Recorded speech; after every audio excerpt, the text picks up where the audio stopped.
Professional wrestling from head to toe. New stories, independent wrestling. Let's go. Breaking down the matches, analyzing the fights. Big cats got the scoop, shining the spotlight. From the big leagues to the underdog fight. Purr sessions got you covered day and night. With the roar of the crowd, we dive deep inside, uncovering the secrets we can't hide. Body slams and suplexes, we abide. Purr sessions where the wrestling truth resides.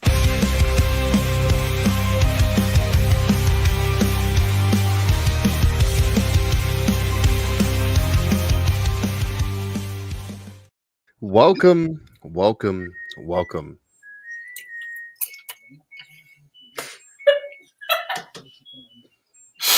That would be my dishwasher telling me that it's done washing its dishes.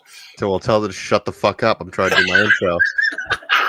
That was amazing. Welcome to another episode of Purr Sessions Wrestling Podcast. I'm your host, the Maine of Maine, Big Cat Tyler Adams, and I'm here with the hardcore maniac, JP O'Reilly. I look like who is still alive. I'm alive. That's right. I am here in the flesh after a very grueling weekend of death. So how did that match go? Best match of my career, I would say, so far. That's for sure. I'm surprised you haven't already put it up yet. Because I don't have the footage. Oh. that's a Randy Carver situation. Oh, I figured that you were going to put that shit up immediately. Oh, I would love to. But after working 15 hours a day for the last 5 days, I've just been not able to do anything. So you're keeping yourself awake with popcorn? Popcorn, the only time I eat popcorn is during the Purr Sessions podcast. This is my third energy drink today since 4:30 this morning. Only 3? Only. Wow, you're doing good. I'll be on 5. Granted, I'm low dosing because it's 200 milligrams. Oh, that's so, true. 600 or whatever. If it was 300, I'd probably be on the floor having a levitating. Literally, yeah. Well, welcome to the show, guys. We have a fantastic show. Dylan Nix just told me he wasn't going to be on tonight, so I don't know what the hell's happening with that. Levi Spade might be on later, and Sammy Matthews can fuck off. He can suck a big. No, wait, I don't know if I can say that. Is what do they call it? Glizzies on TikTok. You can go slob on a glizzy. I can't believe how big that was a trend for the longest time of the guy doing that glizzy. He made a lot of fucking money doing that. He did, and then watching it spiral, you would say out of control. That just everything that it could possibly be. I'm surprised Fortnite didn't steal that fucking. I know. I'm surprised they come up with a glizzy skin. Ew. No, I don't want to. Oh, never mind. Just a giant hot dog. Glizzy skins. Oh shit! What a way to start the show. Yeah, right. So, definitely. Unfortunately, I didn't win. We didn't win MPW tag titles. Sammy Matthews decided to pull a fast one and steal the win.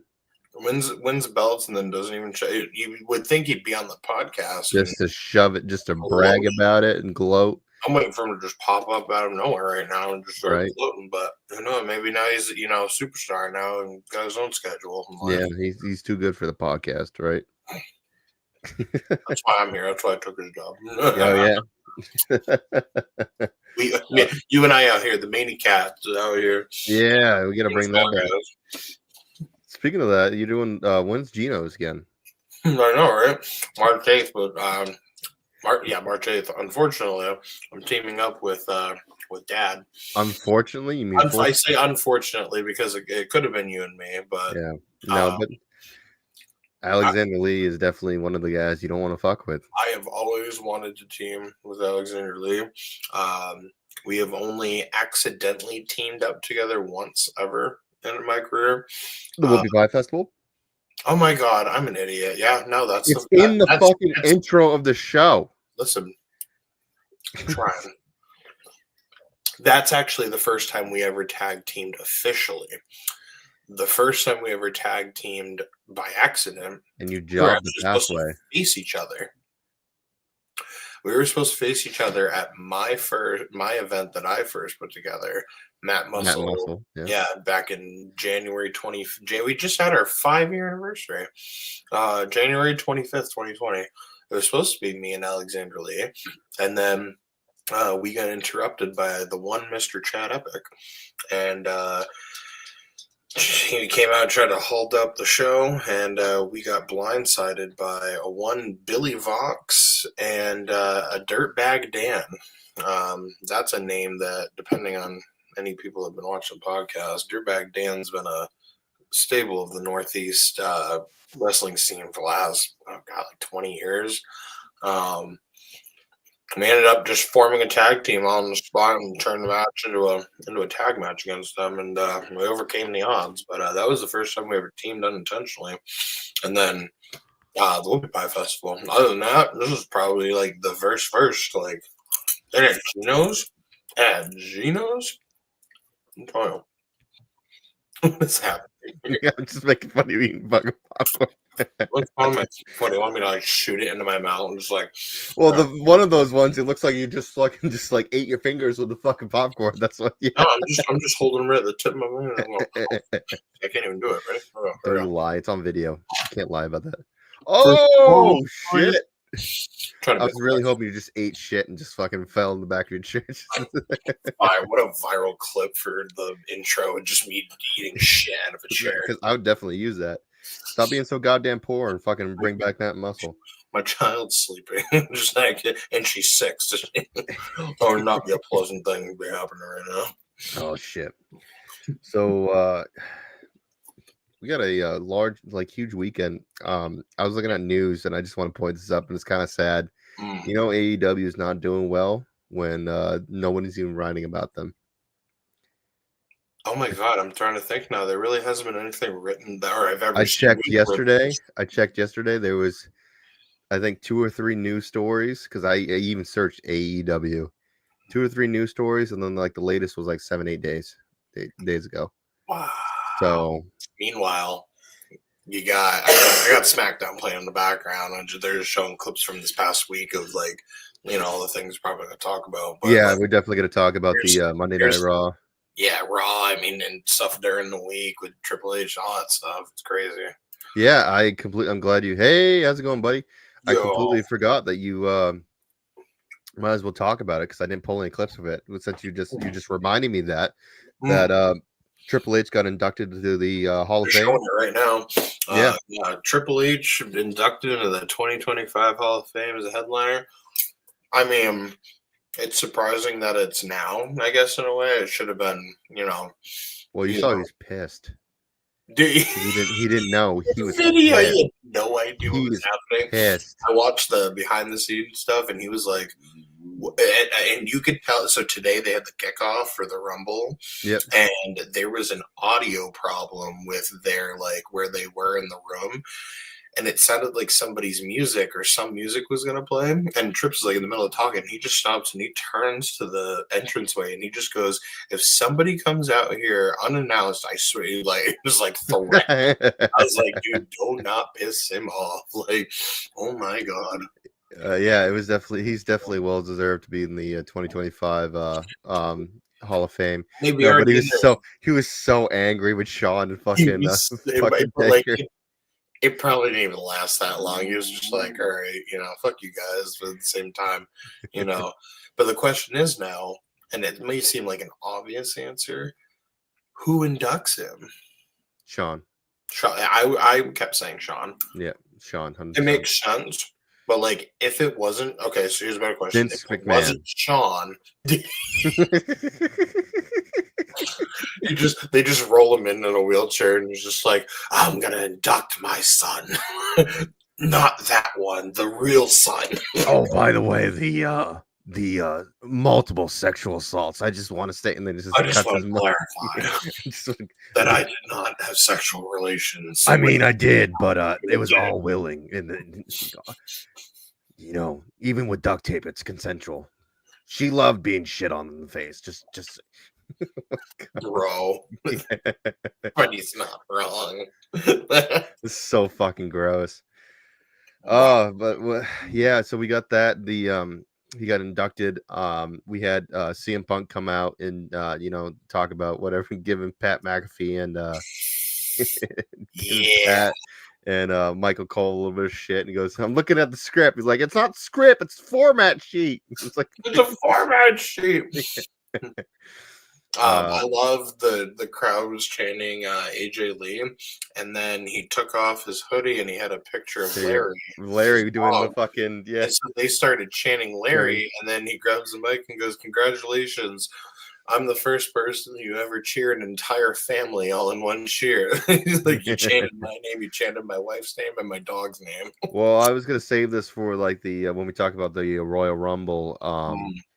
When what do you think is going to happen? However, I mean, since we're already bringing it up, we might as well. I have so many like conspiracy theories in my head. So there is many rumors.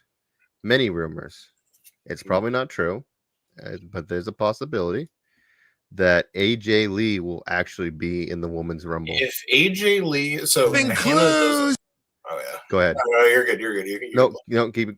What were you gonna say? Hannah has not watched wrestling until she got with me, so she doesn't know any of the people beyond the last like 2 or 3 years as far as like talent like that. If AJ Lee comes out in the Women's Rumble, I am literally going to, and I may have to have her film my reaction to this. If AJ Lee comes out in the Women's Rumble, I may actually do the AJ Lee skip through the entire living room. Because if she comes out, you know exactly what she's going to do. She's going to stand there, she's going to put her hands right behind her fucking back, and she is going to skip that entire entrance field all the way down the ring. 100%. This is where it's sad. I'd probably cry the whole time. This is what's sad when since Paige got fucking signed. I would love to have Paige come back in WWE and have that reunite that feud if that happens, because it was on TikTok. She was training. She was a couple years ago. She was in the ring training with Punk.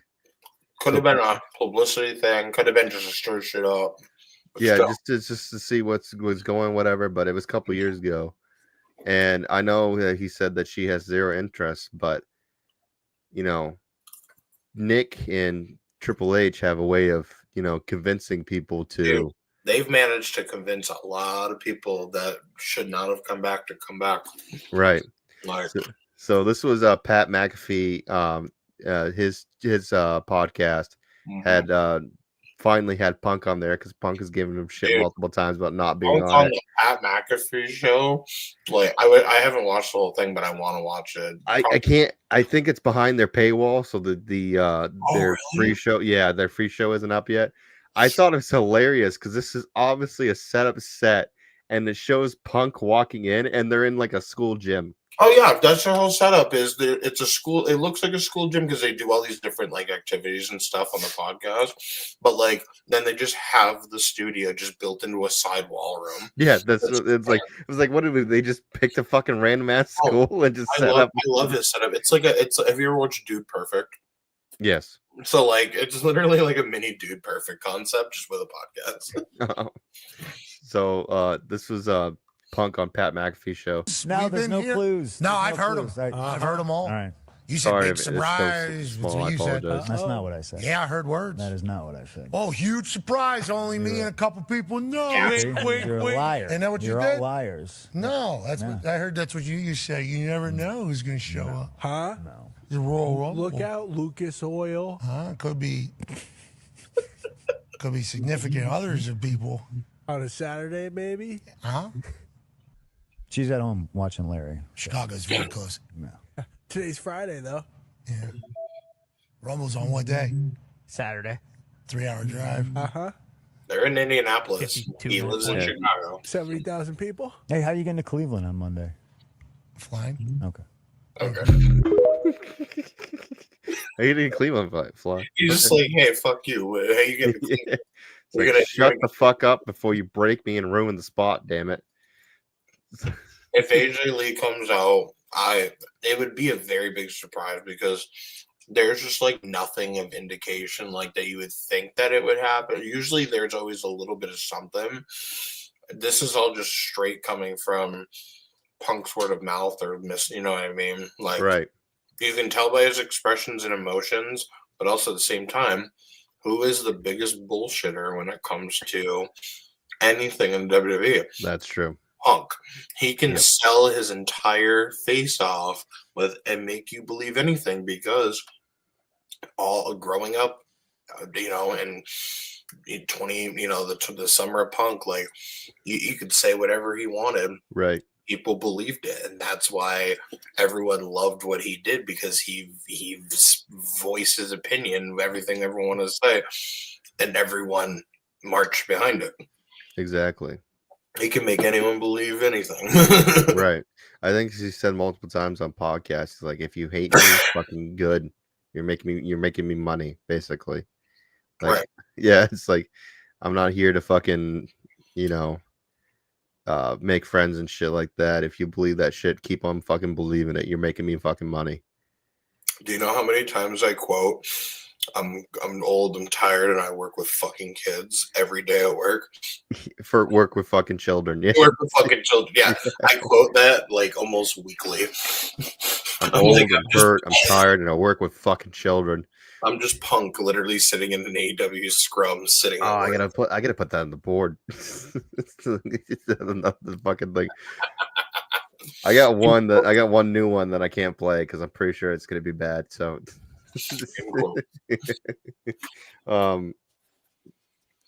So yeah. So speaking of that, like they're doing the whole thing. I hadn't pulled up a lot of clips. I just saw the Punk one. I heard that the Rey Mysterio had a good one. And then the Triple H is all what I've heard and saw. But we got the WWE Netflix results, the winners and stuff like that was going on. And I thought it was funny because somebody tried to kind of bury WWE, some stupid idiot. It was like, WWE loses viewers after their second week, and somebody pointed out like they went from like 4 point something million to 3.8 million. They're still doing more that they did on Netflix than they did TV. What the fuck are you talking about? Like, it's still more than AEW. Yeah. No matter what, it's probably still more than AEW on this week 4. It's more than AEW Collision combined. That's sad. Yeah. That is really sad. Well, the AEW's, I haven't pulled it up because I was hoping Next would be here, but the Knicks report. But yeah, that's like it's nothing. Like even and it's sad because everybody's so fucking talented over there. But even like MJF, I'm not excited to see MJF anymore. So it's like, oh, whatever. Right. And it's like, dude, so many scenarios here. Just if he can have his contract, that Rumble will be wild. I'm pretty sure he stayed with AEW because he knew how much money that he could fucking make. But at the same time, I don't think he realized he truly could make. Yeah, but I don't think he realized how much like he fucking like his character might be diminished by the end of this fucking contract. Mm-hmm. So, but who knows? I don't know. Speaking of the devil, Levi Spade just messaged the group. I don't even know what he said. He said he's trying to get on there now. Browser can't access cam, microphone. Oh, okay. Switch to Google, my guy. Yeah, try that because I've had that happen before. With for some reason, I'm on a Mac and I'm still on Chrome. Well, Chrome, like I switched browsers because Chrome at one point was just showing me a black screen. I couldn't fucking do anything. I'm like, I uninstalled it, reinstalled it. Like it was just constant black screen, so I had to get a new web browser. I can't do anything on Internet Explorer shit, and I refuse to use it. So I can't do anything other than get on this on Chrome. Right. I was surprised this would even work. So, but anyways, we got the Netflix results here. Let's fucking pull this shit up. Yeah, I got you, JP. I'll do your job for you. My hands are all buttery. No big deal, buddy. I got you. I got butterfingers. Good butterfingers. Actually, I have it on now. You could be out of the job. I literally have it go up. All I had to do was press screen share. I just couldn't get my fingers on my mouse. I Literally had it sitting on the preset button. Full screen layout. Let me try this. What happens if I do that? No, I don't want to do that. Why is it so widescreen? That's weird. That's what I'm trying to figure out why too. It's like Here, I'm gonna play catch with you. Okay, ready?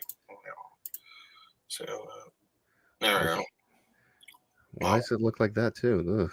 That's like instead of portrait, it's just landscape.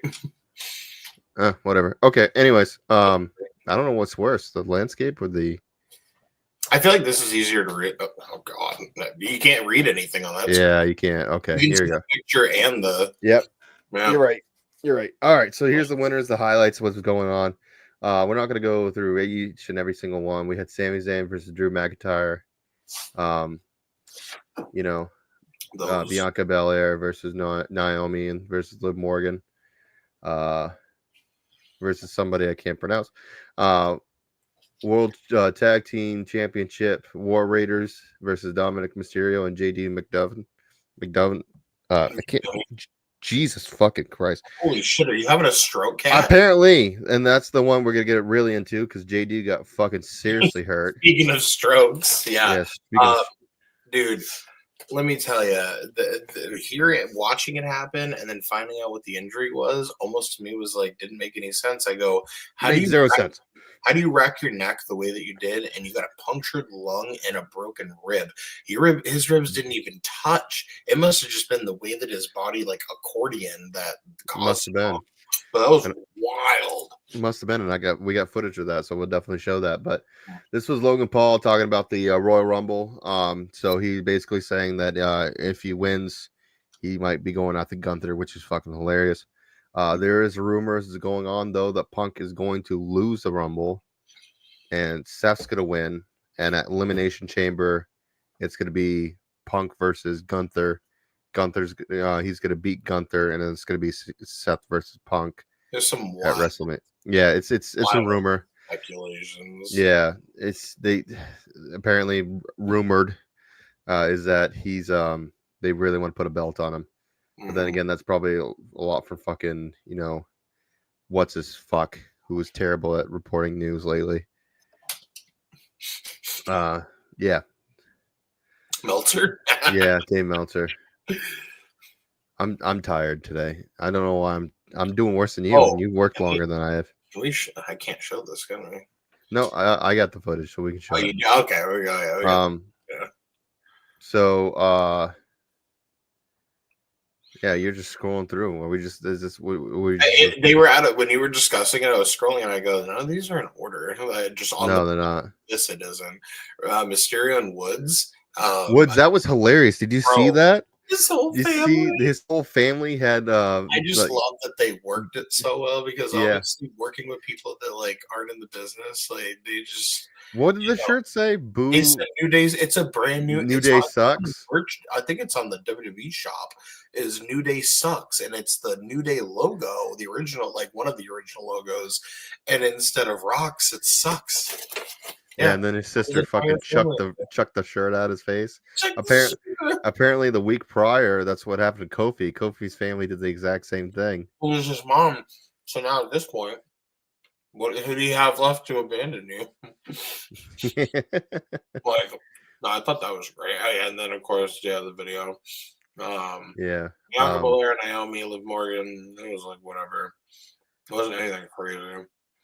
No, it wasn't anything crazy. For some reason, can we go back to the Xavier Woods, and can you just forward it to that spot where they show the shirts? I can't click on this. Don't play the whole video because they got to copyright it. Okay. Xavier Woods' parents. See if you can full screen it.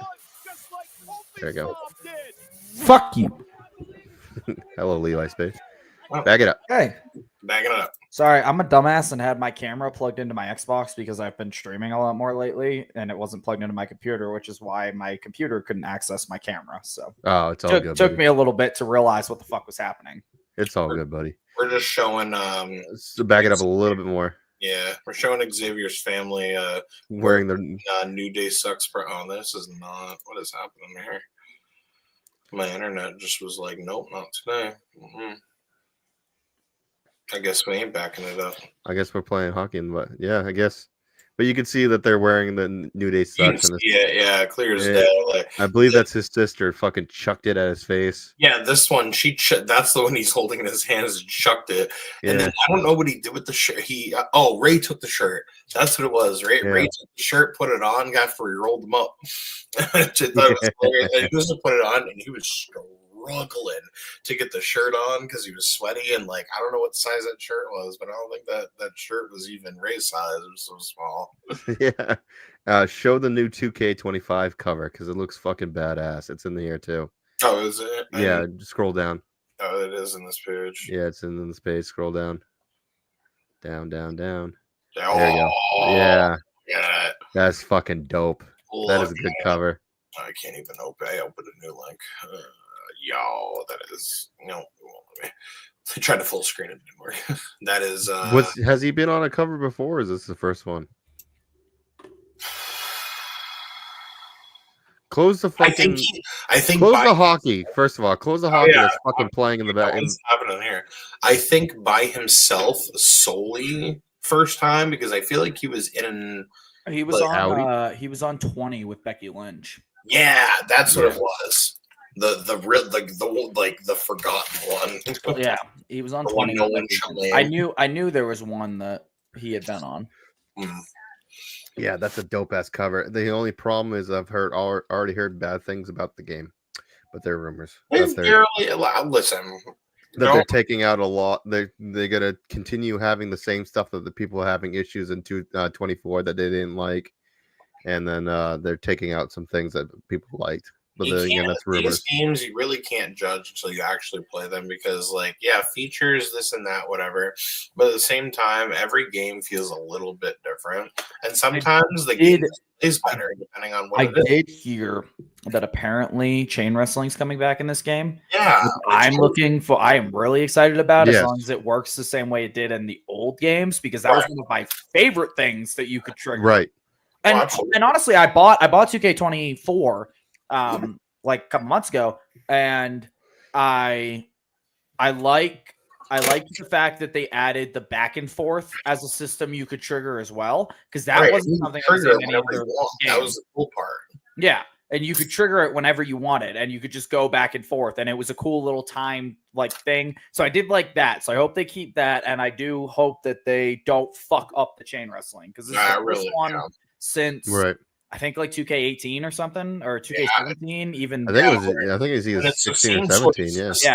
As the kind of like the back and forth kind of in a way, but you had different directions and things that you could do go in different stuff. Also, bring back create a fucking finisher. Yes, do it. Oh, God. Bring back. Yes. Give us full reign on create a finisher. I would die if I could have my playable character actually hit Demon's Run in the game. Right. I used to come up with the most ridiculous things where they were just taking so many bumps over and over and over.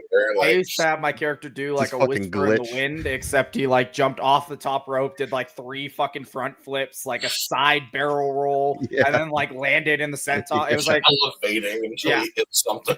Yeah, I was gonna say my guy always did like a jump off the top and just like like just do some weird fucking turns and movements, and then fucking. Well, that makes sense. You're living your dream of being able to jump off the ropes, so. I can jump off the ropes, motherfucker. Nobody wants to take it, which is why I don't do it. I used to my first finish was a second rope splash. Second rope. Do you want to take it off the top? Nobody wanted to take it off the second. Do you think you guys are a bunch of pussies. I'll take anything. In case you didn't notice from last Friday, Big Cat, did you watch my match with Cruel? I told people to record it and nobody did because they're assholes, but I saw bits and pieces. Guess how many drop kicks I did? Not Quite one, a bit. Not 2, not 3. I know you did a second rope drop kick. I did that was dope. 2 second rope drop kicks, but the second one he was holding the barbed wire chair. That was the only way I could get the fucker to go down. Yeah, I watched some clips. And 4 fucking drop kicks it took to put that man on the ground. I watched clips like just pulling to see like just to add to that what I was talking. The guy took a fucking door and just shoved it off. His head went through the door and he's like, "Fuck this, come here," and fucking Literally grabs him by the throat. in The Shining with it. Like, Yeah. you're Johnny in this case, you're Scroll. He is modern day like Kane.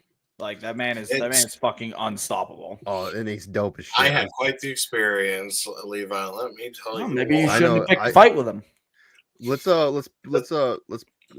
take a break from this, and we'll just pull a little curtain from this. We'll talk about this. Yeah, that whole day, you like I try to talk to you, and you're just like, nope, not right now. Dude, it's like I'm gonna get in my mindset. And like, okay, buddy. That was that whole day from the moment I left home, just to getting to the venue was like stress, and then having I could tell the ring and like be like, just the moment I heard that music, I have listened to his music for the 5 years that I've been watching him wrestle in ICW No Holds Barred, MLW, any promotion he's done, any death matches, and that music is so specific. And I've heard it so many times that I've loved hearing it because it's perfect for his gimmick. But when you hear it and you're the one in the ring, I did this like long gaze all the way over to the entrance, and I was like, oh, I'm gonna fucking die. And then he comes to the curtain. I thought it was gonna be like a very slow paced, methodical walk. No, that motherfucker marched Jason from do. the entrance and walked right up to my face, and I was like, I'm gonna die. Fucking Jason walked straight into that fucking ring. The fuck happened to your voice? Was that discussed? Why do you sound like you're fucking dying? Because I am dying. He's slowly dying. I've been working 15-hour days for the last 5 days, and I'm just slowly just losing all touch of reality with my body. Ooh, yeah. Ooh, what a day. Ooh, what a day it was. Some interesting things happened that day. Anyways, yeah, we're not going to talk about that. I feel like Biggie right now. What's that? I feel like Biggie right now. I'm so glad I'm not back home anymore. Yeah, because you'd be like, I don't motherfucker, gotta do you know what fucking happened? I don't got to deal with. I mean, I could, but I only heard secondhand stories because I'm not back home. Like, so. Everyone heard. I wasn't there. Yeah, I have no place to talk. What's so Exactly. funny is while you guys were talking about that situation, I was literally at a show waiting for the ring to show up. Like I was sitting on a chair, like watching you guys message, and I was going, man, That looks I'm like so shit. glad I don't have to deal with this bullshit anymore. Yeah, that's another reason why we're not talking about it, because I wasn't there too. So I don't really. I was like, wanna... I'm just chilling at a show waiting for the ring to show up. I That don't want to talk shit. Like that ring. How you would say, second. I was second hand. What's it? Collateral. That's how I answer it. Let's just say you had a front row seat to what I happened. had a front row seat to 2 different experiences all in one night. Yeah. Why is Eugene was pretty cool. Yeah, Eugene was pretty cool. Sorry, I'm watching Michael Cole crowd surf. What is happening? Yeah, well, I guess it was during the kickoff show. It's him and Pat. I don't know if it was him and Pat, but I guess Michael Cole was crowd surfing the whole entire kickoff show. Speaking of shows, I was gonna say, why don't you talk about what happened over the weekend for you there, bud? Oh, Me? Yeah, you. Oh, no, I think I talked about it on the podcast. When 2025 turned over, I told everybody that my entire goal, now that I have a steady job, I have a vehicle, I'm getting a steady cash flow. My entire goal for this year is to just get everywhere that would book me, everywhere that will book me, anywhere and everywhere. I will fly myself to take bookings. I have put that out to multiple promoters. If you want me, I will fly myself. You tell me the day and you pay my rate, and I will pay for my own fucking plane ticket to get out there. So last weekend, I drove up about an hour and a half to a show up in Greeley for Battleground Pro Wrestling. It was a good show. I got to meet Ryzen, I think is how you pronounce his name. Not to cut you off, but I've heard Battlegrounds put out quite a bit of good shit lately. They've been starting to get more traction. They TikTok pull really helps. they pull some pretty good shows. So I got to meet Ryzen because he's the current Battleground Pro Wrestling Livewire champion, which is their heavyweight title. Which was cool because I remember when he became Ryzen because I was following Matt Hardy's stuff at the time when Matt Hardy pushed him into the pool and then he reemerged as Ryzen. So it was cool because I remember him before and remember him when he did the gimmick change. So that was cool. But their ring sucks. Oh. I hate it. I fucked up my forearm. Like, define sucks, like stiff. Like No, so I didn't wrestle. The promoter didn't really know who I was, but me and him got to talking. I might be making a debut. I don't know yet. We got to talk to him a little bit more, but no, it sucks because it's all one piece. So like it's a 16 footer and it's all one piece, but they're thick pieces. So like the siding, instead of just being like a basic siding, this is like 3 or 4 inch thick metal that goes across. So it, so it doesn't snap. All the fucking supports that cross down from the top to the bottom are like 3 to 4 inches thick. The fucking, like, you can't take one of the sidings in by yourself. Dude, Like Larry a lot of the Hutz- rings you could take in by that. yourself. This one, you ain't taking in by yourself. It's probably a good 100-something pounds. Oh, God. holy So shit. It was fucking cold. So we had a 65 degree day on Friday, and then on Saturday it was fucking 20 degrees. So it was fucking cold, so you couldn't grip it like you normally would. So I had it resting on my forearm, fucked my forearm up because my muscles wouldn't fucking release. Like I could move my hand and everything, but my forearm muscles were just tight. They wouldn't let go because it was so fucking heavy. It sucked. But I love it. The people, oh my God, the people that run that ring, they are my new favorite ring owners. She steamed the canvas before we took the ring down. She had a portable steamer and steamed that fucker. No before it shit, came that's off the cool. ring. That's I was good. like, they wiped down the ropes, they wiped down the posts, they wiped down. She steamed the canvas, it got folded. She was so organized. She had toolboxes and boxes for everything everything had its own a place. It was fucking awesome. I straight up told him, I was like, I wish every ring owner took care of the ring the way you do. So This Larry is doesn't do that. fucking great. I couldn't. She whipped out. She was like, I didn't even realize what time it was. I didn't realize the show was ending. I haven't even warmed up my steamer yet. I was like, steamer? Steamer? She's like, I was, because I asked her, I was like, we good to start on the ring? And she's like, no, I steam it before we do anything. And I was like, huh? And she's like, yeah, I got the steamer. I just don't have it warming up yet. I was like, you fucking steam your canvas? Newsflash, promoters, steaming your canvas way better than having to take the fucking canvas to a car wash and spray the canvas down every other fucking week, or just not cleaning your canvas and having a bunch of your talent get sick because your canvas is covered in a bunch of shit.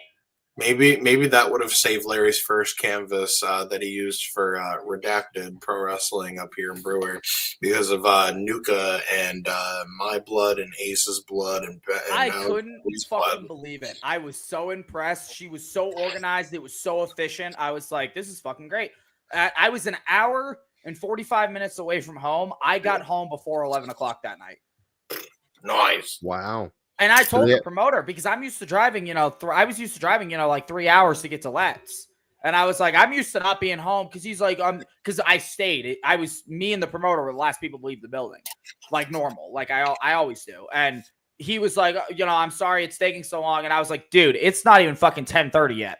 I was like, I'm used to fucking not getting home until 4 o'clock in the morning and then getting up to go to work at fucking 8 o'clock. I was like, it ain't even 10:30 yet. I don't give a shit how long you take. I'll fucking be up until 1, 2 in the morning anyway. It's like, it's the weekend. I don't have to fucking work because I don't work on the weekends. I was like, I don't need to get home at any fucking specific time. I'm good. And then I also had Triple L because I wasn't on the podcast last week because we had a big snowstorm that took my power out. Yeah, you're trying to get in there. Yeah, I tried. I showed up for a little bit and then my power went out. But I got to go to good my first Triple L show, Lucha Libre and Laughs. I promote them all the time on the podcast. But again, because that's always on Fridays and the podcast is also on Fridays, all of last year, I went to help set up, but I never stayed for the actual show. And I told the guys at this last one that I was staying for the show so I wouldn't be on the pod. And that was a fucking banger show. That is probably the biggest show in the state of Colorado. That is like the Limitless of Colorado. They sell out that venue. That venue holds 200-300 people. They sell it out every show. Easy. They sell it out every show. And Warhorse was there, so I got to see Warhorse. So I haven't seen him forever. I haven't seen Warhorse in a while. I haven't seen new old Warhorse. It was interesting. It was weird because the last time I saw Warhorse, it was old Warhorse too. Yeah. This is the first time I've seen the Ring General Warhorse. It was interesting. It was cool though. It was nice. It was cool. I always love seeing guys that I know from like the East Coast that end up finding their way out here, like Warhorse. I know. I remember you. Alley Catch came out here. I ran into Lindsay at one point. So I always like seeing the guys that come out here because I'm like, yay! It's not just like a completely separate thing, you know. It's wild when you stop to realize how small this business really is. When I see people that I'm like, I didn't fucking know you traveled out this far. Like Warhorse, I was like, I didn't fucking know that you traveled out. Like I know Warhorse from the East Coast. Right. Like nope. Warhorse faced off against the champ, who's one of my great friends, Marlon Bishop. Who's got a show coming up. I'll promote that at the end of the podcast, but he faced off. It was a great match. All the matches were fucking bad. That was the first show that I found myself being a fan at for a long time. And I was ring crew. So I was watching the ring. I was, got to do this, got to do that. And fucking when the show was going, I was a fan. And Limitless has done that to me a few times. But I think Grind is probably the last show that I went to that I found myself being like that. Like seeing Henry and Jay Freddy, Travis Huckabee. Like, I think Grind's last show that I was at is probably the last one I found myself doing that. A couple of the matches in Limitless, I'd find myself, but Limitless was a lot of I'm on business. I wouldn't be anything but the security guy and the gear runner standing there. But this show, it was fucking, as soon as the show started, I wasn't crew anymore. I sat there and I enjoyed every fucking match that happened. Everybody put on a fucking banger of a show. One of the longest running tag teams in the state of Colorado broke up. So it was kind of an MSP moment. Right. I wasn't as connected to it as I was to MSP. Right. But it was funny. It was funny because a lot of the people out there experienced the same shit that we did when MSP broke up. Yeah. So they were all, some of them were crying, they were emotional, and they were trying to explain it to me. And I was like, no, I get it. I was like, I literally had this exact same thing happen to me, like before I moved out here. A tag team of like 15 years finally broke up. I was like, no, I get it. I'm just not as connected to this team. Same diff. I was like, I'm just not as connected to this team as you guys are. But I totally get why you're crying. Because I cried when MSP broke up. Yeah. Oh, and that match was brutal. Dude, I had to be the one to take Danger Kid's shoes out of the ring. Oh, I bet that was rough. I took Troy Nelson's shoes out of the ring because I gear run for a long time. I took Nelson's shoes out of the ring, but fucking having to take Danger Kid's shoes out of the ring when the show ended and the fans were all like, can't fucking believe it. I don't like the MSP flag. Soaking wet because Danger Kid got waterboarded. Yeah. But the MSP flag was sitting there. And I don't know. Match, guys. I don't know what fucking possessed me, but I wrapped their shoes in the MSP flag. And that's how I took, I didn't want to touch the shoes. So I wrapped them in the MSP flag and took that. And I was like, well, hope that doesn't piss anybody off because I didn't even do it without, I didn't even think about it. I just did it because it was there. And I was like, this feels like it's the only right thing to do. Yeah, that match was brutal. That match brutal. The waterboarding, the fucking spot where Aggro fucking did the dive, and the boards, the handcuffed, the earlobe. Earlobe was rough. I hate when people do that. That was a tribute sort of spot because that had been the first time that ever happened. I was a part of when I saw it happen. It was BRG, back when he used to be called Todd Harris, him and his brother Malik Logan, they were doing a tag team match against MSP and Brewer, and they came up with the spot to do the ear hole thing with the handcuffs.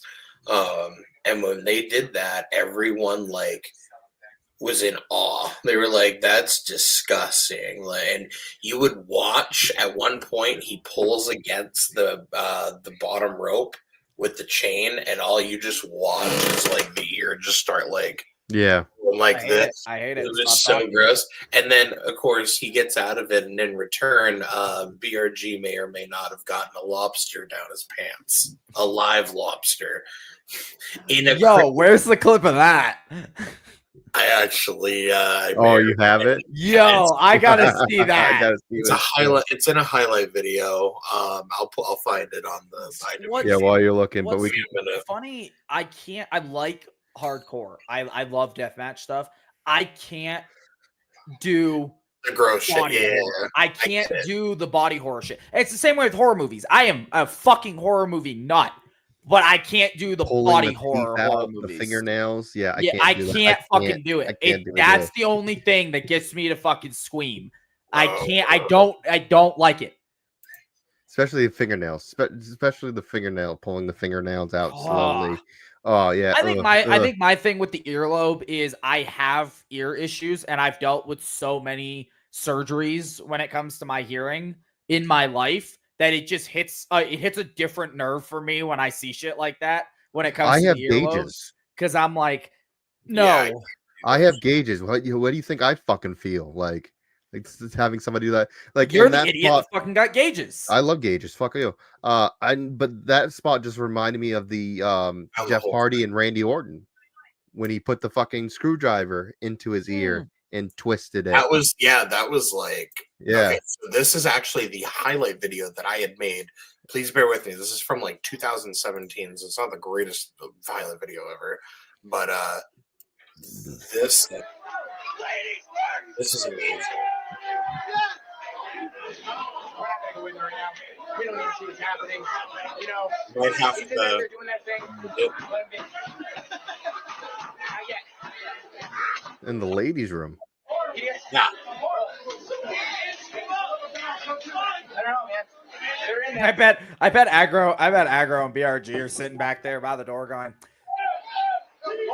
let's just breathe for a second, guys. Let's get dude, I would fuck that. If I know the camera's not on me, I'm sitting there going, I have to mute it because there is music, so I'm sure the music's copyrighted and shit. So because I did not use copyright-free music for it, but yeah, this was like a little tad bit of the it's like a 2-minute video, but it features like this was one of my favorite IWE tag matches that had ever been done. Jeez, I haven't seen that before. Back in the day, and look how tiny. You should look how tiny BRG is. Like, he is a very tiny boy. me seeing that going, yeah, he sees certain things. Can I do that? I always want to do that chair spot, but I'm afraid of fucking breaking the chairs and just hearing an earful from the fucking promoter. That is a baby. Bring your own chair. It would be multiple chairs. Bring your own multiple chairs. I would have to. I got multiple chairs in my trunk right now. Yeah, well, that was a whole cash register, by the way. Just over that. But that felt great. Yeah, good times. Yeah, you give him a swirly? He was soaked. And then I love the senton. I just off the chair. Ooh, he ate all that. I love that. I came up with that spot, by the way, for them to stop side of the slip. Yeah, this was the first time that had ever been done. It was so bad. It was so gross. And then, like, at some point, he's still stuck in it, too. Oh, yeah, and then this was the, we were teasing it was like a foreshadowing. Boom. Oh, yeah, this was great. This bucket was full of water and had the lobster in it. Lobster was still alive. That was the best part. The lobster was still alive. There's Lights Out Lee Miller in the background as a fan because he wasn't wrestling yet. Oh yeah, and then On the Wood, by the way. Yeah, good times. Take her that shit. Yeah. Taker did. Oh yeah, Taker did. Where's the lobster? I thought the lobster was in the clip. It's probably in the. You made us watch this for You nothing. lied to me. I thought it was Shame. in there. Yeah, I thought it was in there. I guess not. I haven't watched that video since literally I made it. You probably took it out because they were like, hey, you probably shouldn't show a live animal being shoved down somebody's pants. Yeah, I feel like PETA probably would have had that shit taken down. Even That's though probably why I didn't put PETA is very famous for putting down dogs and shit like that. But yeah, you're right. I don't know why I straight up thought you were gonna say PETA is very famous for shoving lobsters down people's pants, and I was like, I'm sorry, what? You'd be surprised, man. PETA believes animals should be free, which is why they go and put down animals. What a weird misconception. Yeah, right. What a weird explanation. Yeah.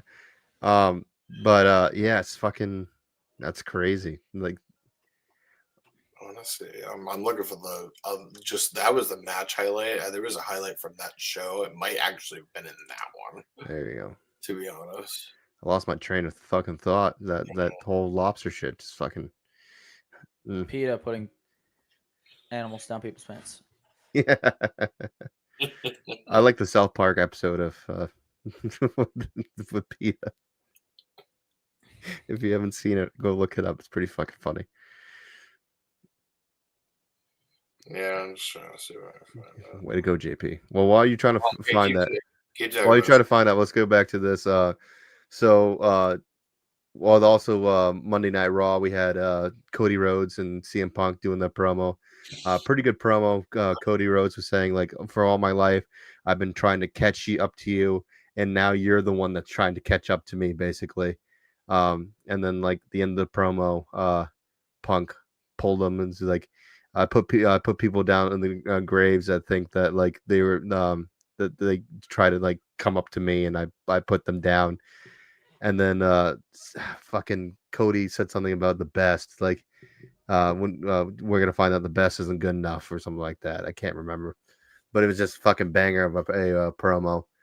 But that was basically it for Monday night. I didn't see what Paul said, which kind of bummed me out. Wish it did. But the biggest thing that happened though on Monday night that I don't know if everybody's probably have seen it by now, but oh my god. This spot. So JD went and did a springboard moonsault. You haven't seen it? You get to see it. He did a springboard moonsault and overshot it and had way too much momentum and slammed into the back of the announcer table. Got to check McDonough after that. McDonough's lucky he doesn't have a damn broken neck. Fucked it up. Watch it. There you go. It's about this. Somebody's got to check McDonough after that. McDonough's lucky he doesn't have a damn broken. Yeah. Levi just Yeah. on that one. So watching that video now, Levi, watching the way that he What did you think? the first thing that you think would have been injured if he got like a legitimate injury. And he, by the way, he finished the match, but then collapsed backstage. There's actually photos of him. Immediately. Okay, Yeah. I almost threw up. Woo. Before you give your what you think happened, let me also show you the finish of the match. If you didn't see the finish, No. I know what he injured. I knew he had gotten injured. I just hadn't seen the clip. I don't know why he thought that was a smart idea. yeah, take the finish, the fucking back of the head knee. So And what do then you he think? still did a moonsault in the middle in the match somewhere too. Yeah, he did another moonsault in the match. Still did a moonsault. I was like, what? So what do you think the injury was that he got there? Oh, I know what he injured. He, But like injured. watching that, what do you? Oh, it how- should have been his neck. neck 100%. was lung and rib. Yeah, it should have been his neck. Punctured his lung and How broke a rib. sturdy are those new tables? Like I'm looking at SmackDown right now. Like just how sturdy are those tables? Like they reinforce the shit out of them. If I thought he got whiplash. Is what I I thought he. Yeah, at first. I thought he could have got a pinched nerve. Could have Something. maybe something in the shoulder. You know, he could have broken his neck for Christ's sake. Nothing, just rib and lung. I'm assuming the rib is what punctured the lung. When he broke his rib, it probably punctured his lung. Yeah. But yeah, no, that's fucking crazy stuff. And then take that finish. Right. Nope. Where people think that your neck is already broken or something like that, and you fucking take that. Like, yeah, it's fucking in. Fucking crazy. But that's not like we've seen crazy like Big E fucking taking the belly to belly and fucking breaking his neck. Where he is now. Yeah, we've seen like crazy bumps like that on TV, but like to see that it's just that is like pretty impressive that he didn't actually do something a lot worse. Yeah, so why don't you go to his tweet that he tweeted? Oh yeah. Right there. So he said, first of all, thanks for everyone for the messages and the concern. I'm good. I got a couple broken ribs and a punctured lung, so I'm going to be out for a couple months. All things considered, if could have been a lot worse. So I'm grateful for that. So yeah. Insane. Like, I don't even know how to describe like any words. Just that scenario. I'm glad I've never been in a situation with a neck injury like that. But like, God, I've never been in that situation that's scary. Like fucking taking that bump like that. I might that was tomorrow. the first minute into that match, by the way. They're full blown. It was like a 10-minute tag match. I might tomorrow because I got a dumb spot of thinking of doing. We'll find out if I die from that or not because I've never taken it before. So, but it should look gross. So. Oh yeah. Speaking of that, Ring Wars tomorrow. I will be there with Dylan Nix facing Hyper Putin. Where is Dylan Nix? Where's Dylan Nix? He just told me that he wasn't going to be on tonight. That was his answer. So him and his lovely girl are probably sitting and watching a movie or something. She's probably like, I'm tired of you doing wrestling all the fucking time. And you're spending time. I hope they're just watching. I hope they're just watching us. Oh, that'd be so fucking funny. Fuck you, Dylan Nick. No, I'm just kidding. That's my tag team partner. I like guys. Way to say it. I don't need the Ring Wars stuff. Yeah, you can't find what you're looking for there, bud. No, I can. I just my message. It's on Facebook and all my messages were open, and I feel like not sharing all of that. Yeah, let's not share all that. So let's until something pops up, like. So let's just get on to the next thing, though. So as well as Ring Wars tomorrow, there's also the Royal Rumble. Yeah, we talked about a little bit before you got here. There, Levi, is that we are hoping, and there's a possibility that AJ Lee will be in the Rumble. Yeah. Is there anyone that you're kind of hoping that will be either in the men's or women's Royal Rumble? I don't know. The thing is I don't watch as much mainstream wrestling as I think a lot of people assume I do. Blasphemy. No, I'm just kidding. Blasphemy. It's like, I don't know. There isn't really anyone off the top of my head that I could be like, I mean, can I say, oh, I hope Malachi Black returns and shows up at the Rumble? That would be dope. That would be dope. Like, I'd take that, but do I think it's going to happen? Probably not. Who knows? Could be. That'd be pretty dope. I think would be kind of like a jaw dropper. I don't know if there isn't I should say not isn't, but there's still heat behind him, but possibly Brock Lesnar coming back. Yeah, I mean, that one's like a big hitter. That'd be like the same probability as Goldberg coming in there, like, you know what I mean? Because like they did the whole thing at what was it, Crown Jewel or whatever it was, with Goldberg as a tease for 2025 retirement or whatever. Yeah, like it's like does he start there, or does that happen later on this year with something else? Like, would you rather have a Lesnar return in the Rumble or have the Money in the Bank scenario happen again? Well, the Money in the Bank is bullshit as to begin with, but go ahead, Levi. On the topic of the Rumble and Money in the Bank and the road to WrestleMania, basically.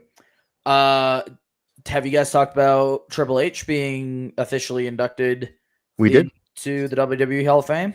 Yep, we did. We did that right in the beginning. Yes, yeah, we did that right at the beginning. Yeah. Cool. Just we just laughed. It was kind of fucking funny that how pissed he was because he didn't know how pissed he was at Shawn Undertaker. Just like motherfucker. Like Orton to win the men's Royal Rumble and Mickey James on the women's. Interesting. All I can say is I hope Joe Henry doesn't show up. You hope who doesn't show up? Joe Henry. Oh, he probably will. I hope. Probably will. I hope. And he shall appear. I hope somebody else from ROH that's in a feud with him right now plays his music just to fuck with every single one of you fucking nerds. And then the other person comes out. Way to get some heat. That'd be so funny.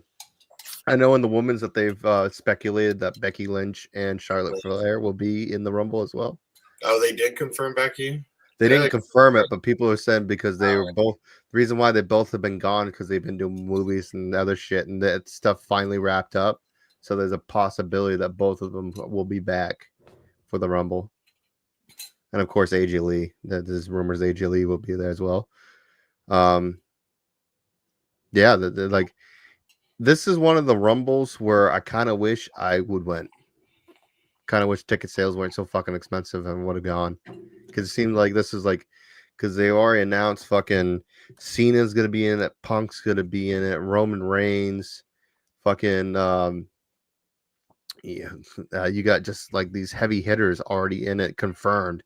And the possibilities go up there. Like, could be Malachi Black fucking comes in. You know, who knows? Because I think there is confirmed that they did end his contract. So, I feel like Malachi would, as much as Becky Lynch, like in that speculation of it's pretty much almost guaranteed. Yeah, I think that would be dope because I know he is a big fan of Triple H and Triple H is a big fan of him. So and I feel like Triple H would do justice of Malachi Black. Since we're on the discussion, what are predictions for the men's Royal Rumble? And on top of that, do we think that they're gonna give Cena the record-breaking title run before his career ends? I have so many speculations on this, like so many. Yes and no, because I guess they could do the tease because they did this is the only time we're gonna ever see Cena and Rock, and they already had fucking 2 planned out to begin with. So it could be a possibility that Cena does win the Rumble and then wins the WWE Championship, holds it for a year, and drops it again. Because I know that what if they just fuck with everybody and give Cena the win to the Rumble, but he challenges Rock for the final boss title that he carries around with him? That would be hilarious. That'd be fucking awesome. That would be hilarious. Because then you could do Rhodes and Punk. You could have Punk win the Chamber, give Punk Rhodes, and then you could do fucking. Who's feuding with Gunther right now? Okay, so hang on. Here's my speculation on that. Cena wins the Rumble. Cena goes after Gunther. WrestleMania comes, night 1, Cena and Gunther. Cena takes the title off Gunther. Because at this point, since Gunther has become world champion, he has not had. He's stale right now. The world title is stale. Without the Cody Rhodes and Kevin Owens thing, besides what's happening right now, Cody's entire run has been stale. Right. It's just been the bloodline, and that's it. Is that match happening at the Rumble? Kevin versus Cody in a ladder match is in the ladder match is at the Rumble. Okay, Yeah. that's what I thought. So what I'm thinking is For the Eagle belt and the WWE belt, I really hope Kevin wins it and just carries around the Eagle belt. so opening a SmackDown, they had the titles like dangling or whatever, but they dropped them a little low. And Kevin came out and he took the winged eagle off the thing. So I think he's walking around with it again. He's having an interview with Joe, and he just goes, "Oh, by the way," and he just turns around and just plucks it right off the belt thing. I love heel Kevin Owens. It's so fucking fun. Oh, it's so fun. Now, if he could do some more Kevin Steen shit, like that fucking, what is that fucking that he does with that? He sets him up, and then he fucking chucks him behind him to the turnbuckle. What is that? The belly to belly buckle bomb. Yeah, is that what it's called? The belly to belly buckle I don't bomb? fucking know. I'm But just going. you I don't know even what know I don't even know what you're talking about. I'm just going my off God. of your description of it. I gotta pull it up now. You gotta look how gross this is. You know what I will never kick again? Speaking of buckle bombs, Big Cat, were you at MEW? No, you weren't at MEW. Speaking of that, I haven't done a buckle bomb yet because everybody's too afraid to take it. My ass decided to take a Razor's Edge buckle bomb from Pipes at Why? MEW after wrestling. Oh, no, that's the Steenalizer. No, oh God, no. No. Hey, that's what you're talking about, Kat. The one that he picks him up in the power bomb and then touches Steenalizer. their neck and throws That them. move is so Yeah. that is so illegal. That's so scary. I would not want to take that. They almost can't let him do the pile driver. They ain't letting him do that shit. Are you kidding me? But I'm saying how he might be able to sneak it in if they really wanted to fucking do it. Like freaking CM Punk did a fucking pile driver against Cena in a It fucking was in Raw. 2011 and he shot it on him.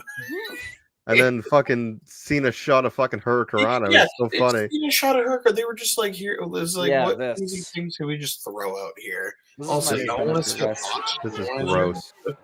This is my new finisher. Yeah, if he did that to Cody, Cody would be retired immediately. He hasn't done it since ROH. That's because it's dangerous. Yeah. That was Generic face was first. the last person he ever did it to. See, I'm still waiting for fucking Punk to whip out the freaking Pepsi plunge. On Yeah, Seth. right. He's just gonna. Yeah, he's just gonna. He whip did it. out- He did to MJF. Yeah, that's a different company. Who knows? The only place I could see him whipping that out is I gotta- Mania because Triple H is being inducted into the Hall of Fame. That would gotta be show you dope. If guys he a- hits a Pepsi plunge on fucking Seth Rollins for the finish, show would be you guys fucking awesome. a botched Steenalizer. No. They're all. The first Add one it- was a botch add it- one. He went out Add there. it to what a botch. That's what I don't want to see it. Oh, because you're gonna see the two people doing it, and you're gonna be like, "Are you fucking kidding me right now?" I hope it's you and you. You on a trampoline wrestling yourself and you Steenalized yourself into a shed.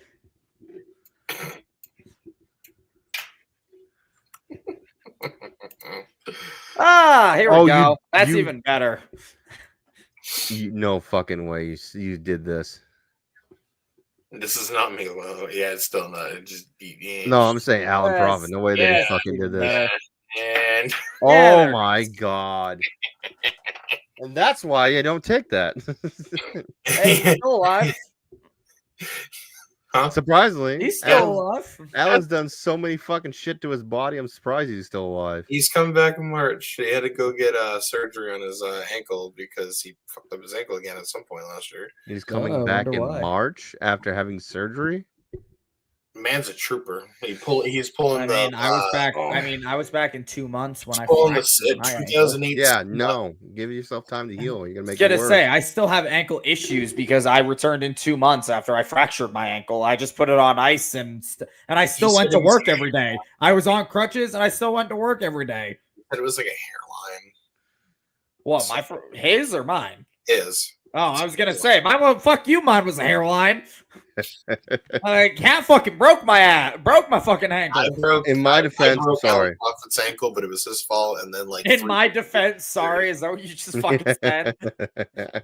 Technically, it wasn't really me who did it. It was my shirt. Yeah, it Because was you your caught on my shirt. Whoa. Is that how it happened? Yes. Yes. So He we did a were double in a stomp and practice caught match. in my shirt. I soap kicked him to the stomach, climbed up, jumped up to the top rope, turned around, jumped off to do a tabletop fucking double stomp, and as I bounced off, because I roll, and as I bounced off his back, my fucking right ankle caught his foot, so I just went, whoo! And then shit. I caught so what happened is I went to face plant, and I caught myself. I got my legs back under me. So I like landed full weight, smack dab on my feet. With no roll or anything. I just landed on my fucking foot and it broke my ankle. I can't talk any shit because I literally fell into the seat of a chair and broke my tailbone. So This was also before this. I fucking whipped him into the fuckhole. Oh yeah, that's right. Dude literally put all of his body weight. We were going corner to corner. Not a problem, right? Not a problem. I've done corner to corner. I've done it with Cat before. Not a problem. This motherfucker yanks me out full strength and launches me across the fucking ring. Even the practice match, I'm like, I barely fucking had the chance whoops. to turn Did he owe you money? to hit the buckle with No. my back. No. It was straight up a Bret Hart buckle bump. I hit I'm it kinda so glad I hard on my dumped you back, over the I rope. bounced out and fucking landed on the mat. I'm kind of glad I dumped you over the ropes in WWE at the last show because Lord knows what you would have done. This fucking dude is such an unsafe worker. Oh my god, it's been a while. I was hoping that would be dead since Sam's been fucking gone, but Nah, piece of shit. It will never die. Okay. I'll never let it die. Shit. Why don't we do? What do we want to talk about? What are we, an hour and 20 in? What do we want? That's what I want to talk about. TNA signed Mustafa. Yeah, something. Mustafa, sorry, Mustafa Ali. Mustafa. Mustafa Ali. Mustafa. Yeah. I'm surprised he doesn't keep the name. I know he recently did a Chris Van Vliet podcast. Keep talking. I'll be right back. And I watched he talked about a whole bunch of different things. Yeah. I think one thing he's talking about, Orton vouched for him. Apparently, like Orton was a very big Ali fan. He also got injured by Orton as well. Yeah, Orton fucked his eye up. Yeah, I was just watching a video about it today. Yeah, that's how Kofi Mania started. Orton fucking blew out Ali's eye, and Kofi took his place. So Ali could have been. Wow, that's how it happened. wild. Orton fucked up Ali's eye, and Kofi took his place, and then Kofi Mania took off. That's weird. I hope Kofi's thanking Ali. Wow. But now, when you have the TNA merger, do they? What do you think? Do they keep the people that get signed to TNA that had been in WWE? Do they keep them away, or did they find a way? Or is it just like, hey, you came in through the back door, you're accepted? Like the same thing goes for who else just recently or is now a part of the used to be in WWE that is Dolph. Does he just come in? What if he's in the Rumble? What if we get Nick Nemeth in the Rumble? I think they keep the old signees away. Yeah. Or the star power for TNA. Right. I think the big thing about this merger that we're gonna see is it's gonna be a way for them to train new talent without even having to put them on NXT. Like, right. I honestly wouldn't be surprised if we started seeing the WWE prospects showing up on TNA TV. Oh, that would be the easiest way for them to start. I think the TNA merger is going to lead to a lot of, there's going to be stars, and they're going to keep the re-signed WWE stars in TNA specifically for that star power, but then the rest of the roster is going to consist of people that aren't quite ready for the grueling NXT schedule, but at the same time are signed and more than ready to be on TV. They just need some sort of middle ground, and I think TNA is going to provide that, and we're going to start seeing prospects show up on TNA TV before they hit NXT. Because NXT, like it or not, has gone from the developmental brand to its own brand. It's its own. It is its own. It is no longer a developmental brand. Yeah. I think TNA, with the merger, TNA is going to become the new developmental brand. And because NXT is just its own thing, and it's getting better and better and better. Not that I watch a whole lot of NXT, but it is getting better and better and better. So they can't keep introducing the new talent that hasn't really had TV time and just putting them on NXT and expecting them to be able to hang. Right. And I think that's what TNA is going to provide, is a TV slot for this talent, but it's going to be a lot less stressful in the sense of you have to be at the top of your game. You have to be the best in the fucking world to hang, because this is TV. And TNA is more going to be like MLW is, where it has a TV slot, but it's less. You have to be at the top of your game 100% and more go out, get a feel for TV, understand how to structure things, listen to the people giving you advice. And TNA is the new developmental brand for WWE. Right. Also, thoughts on Japanese wrestling companies forming a new alliance system in which some future point all major companies will be involved in one federal alliance. I think it will work if they all can check their egos and let it work, because it's not anything new for Japanese wrestling. There were in the past, there were plenty of alliances between the federations to share talent and just grow Japanese wrestling in general. But then a whole lot of people got a whole lot of big egos, and it became Noah and New Japan.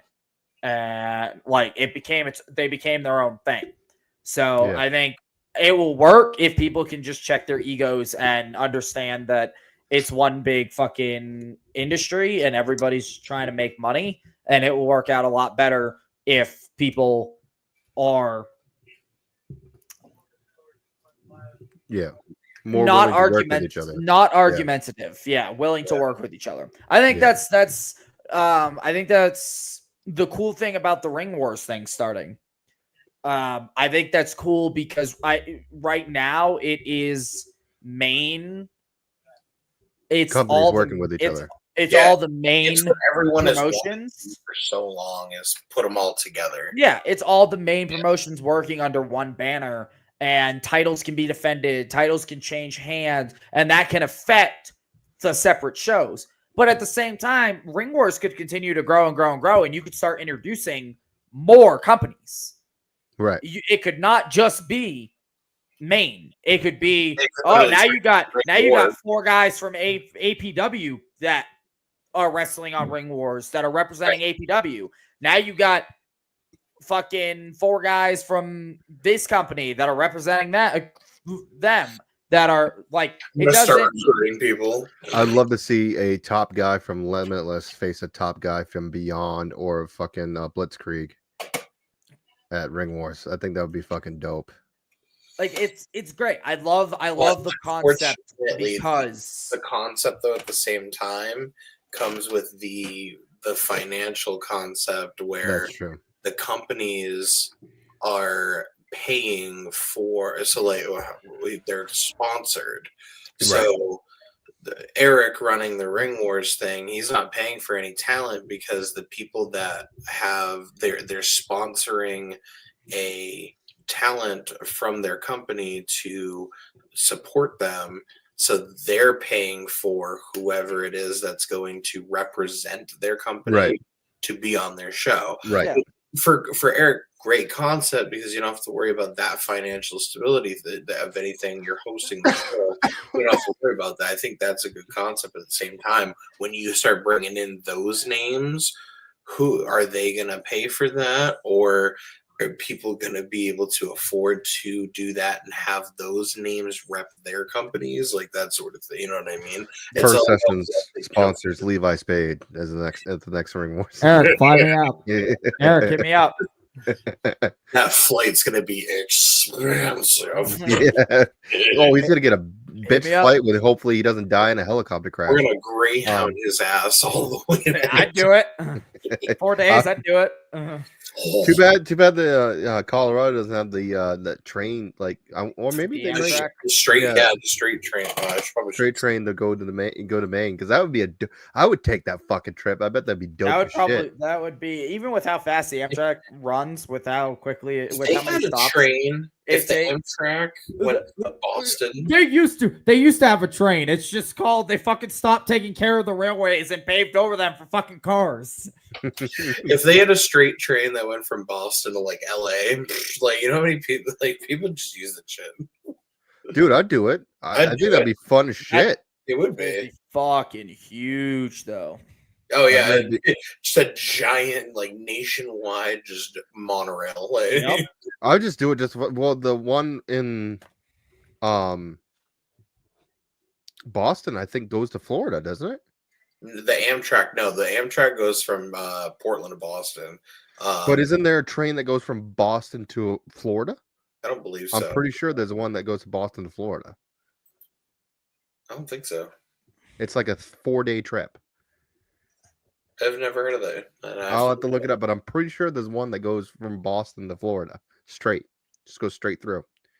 It's like You're- it you takes guys- you 4 fucking days to get you there. guys are never gonna believe this. Cat's right.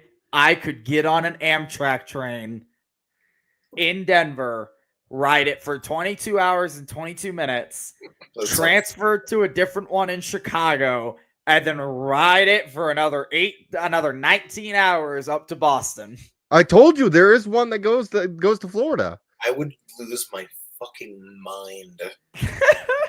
Like, If you can sleep, I don't give a shit. I'm pretty sure they have. I would sleeping end ones. up paying for a private room. Like, Yeah, the I- private I room. would I'm pretty pay sure the they have extra private money room for ones. a private room. I'd not for that much. I'd be like, nah, I'm getting a private room on both For my 20, trains. you're staying at almost It's 2 basically days. it's basically a 2-day trip. Yeah. Yeah. Fuck that. I would take a private room too. I'm not gonna fucking like. Yeah, I'm- it's basically a Or, 2-day you know, trip. just But imagine all the take things 5 you hours. could drink the whole fucking time. Exactly. Imagine all the things I would see. I would transfer in Chicago. It's a 3-hour-long transfer. I could walk around Chicago and get back to the station and fucking get on the next train. brother. And oh, then it here goes this from is- Boston to I don't know. It I goes can't from remember Chicago what to Boston and then Boston to Wells. Boston. Or Boston to Portland, depending Boston on where I get to off. Brunswick. There's one that goes Boston to Brunswick. I could go Boston to Brunswick then. Yeah. I think that's the closest one is Brunswick. So, and I'll just pick your ass up. Yeah, see? Already got that shit planned. I out. wonder how expensive that is. I bet you that's a fucking It's shitload of like money. It's like $609 for Yeah. a private room for the trip. Which, yeah, it's funny, but depending on when I'm looking at plane tickets, that's actually still less expensive than buying a plane ticket. Well, and I think the Well, private that's room cool. sits 4 to 6 people. I think so, yeah. So if you have like a bunch of your buddies, Yeah, fucking that's what I mean. Yo, Yeah. hit me up. We'll bring Colorado wrestling up to Ring Wars. I'll grab a bunch of the guys. We'll split the train costs and we'll take a $100 2-day trip up fucking. if you can get 6 people, it's $100 each. I'd fucking do that. Yeah, exactly. I know 6 people that travel up over to the East Coast. Hell, I know some people out here that are from the East Coast. JP's looking it up. Like I'm thinking about doing this. I mean, yeah, I was literally. I may or may not have. So I That's- also completely forgot about a fucking injury that happened either last week or this week too for Raw. You see, Kai got a concussion and she's gonna be out. and that's their third. Yeah. one. So with the article with the WWE superstar missing the Rumble, if you go is to what that I video, was reading it. Yeah, I was like, is this what that if you is? go to that video, jump ahead 15 seconds. All right, I got you.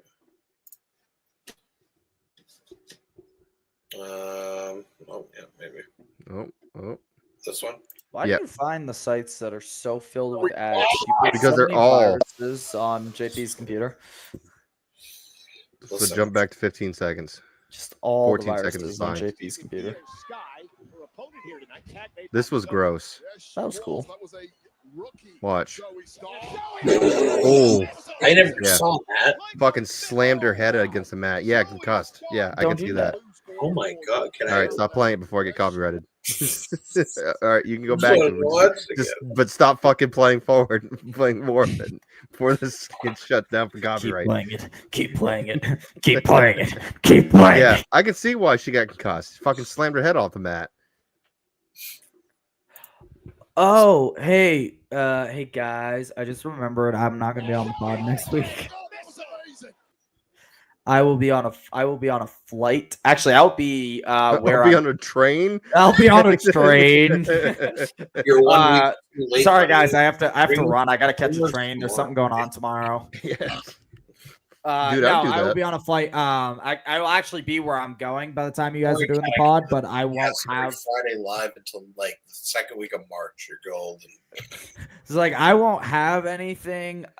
I mean, I'm gonna have my iPad, but that probably won't. We're gonna work. have to do one of these as a gaming stream at one point, Kat. Hey, I've been playing a shit ton of games. I might be designing a belt, Oh yeah, I remember that. a different one. Took my fucking idea and Yeah. they're fucking running with it. But nobody wants to get on the podcast to begin with, so it's kind of hard to do a fucking gaming one. I'll bring in some friends. Which reminds me, we can do I was gonna say, tabletop I can ones. grab Yeah. friends. We can do tabletop games. There is on Steam. It's called Tabletop. It's $10. Yeah, And we it's can play the- tabletop yeah, games. you can play Sorry, Trouble, So we could definitely Monopoly. play Pokemon or something like that, Yeah. or Magic or something like that against each other. Yeah. I So mean, this there's sites even without paying for tabletop. There's Alright, sites when I that you gotta can just find a build way. and Well, tabletop. I like tabletop because everything's built in and has plugs and stuff like that. So Yeah. it's a lot easier. You just got to pay the normal $10, and it's on Steam, so Kat, everybody you can and I fucking. gonna do Pokemon Pocket TGC Pocket on here. So this is the thought. This is my thought period, and for people who are on this will hear this stuff. Eventually, I will get the belt made first. If we're fully committed into this, I'm committed. we will I start. can the thing is I can double it. I can double it with my already existing Twitch channel and my already existing Twitch group. And I Yeah. can double it and share it in my community as just another offshoot of my Twitch channel. So for me, it's nothing different. It's just extra time to play video games. Yeah, exactly. So if we're committed to it, and because the belt that I'm going to be designing, because it is going to be from Trophy. I would love to do an actual custom. Eventually, it probably will be custom. It will be from Trophy, except for they have the ability to do plain plates. So I'm going to do a full custom front plate for Purr sessions and stuff like that inside. There's a dope ass one that I saw. It's $400, but because Jesus. it's a round belt instead of a fucking square, which is what I think would be fucking dope. The first game, yeah, it's like instead of like the square, whatever you know how normal belts are, it's actually like an oval, and there's diamonds all around it. Like you can find it on trophy on the whatever. I'm looking right now. Trophy whatever. I'm watching Tiffany Stratton getting But they murdered. have already pre-made, like ready to go belts, like whatever designs, but they have blank ones that you can upload your own custom design. So I'm gonna make a custom design of the Purr Sessions belt. I already got an idea about it.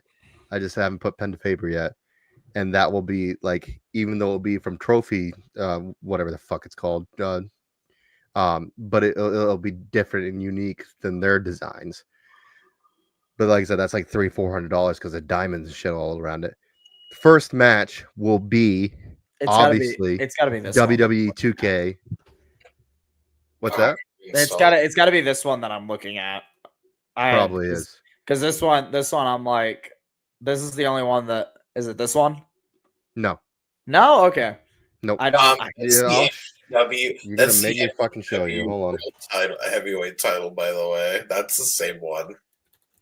I mean, I like it. It beats the basic. You're gonna make me You show understand me. how big it is, though, Levi. That thing is huge. Oh yeah, We're not no, gonna do that one. I know how big it is. It looks proper sized on Wesley Pipes. I know how big that fucking belt is. Dude, he even complains it's way too big. The thing is fucking huge. It's huge. Hold on, I'll find it in just a second. Give me a second. Right, that's not the right one, but that's it. There's So one the first. So you were saying the first. The first one would obviously be WWE 2K. Yeah, I have to reinstall it. Which edition?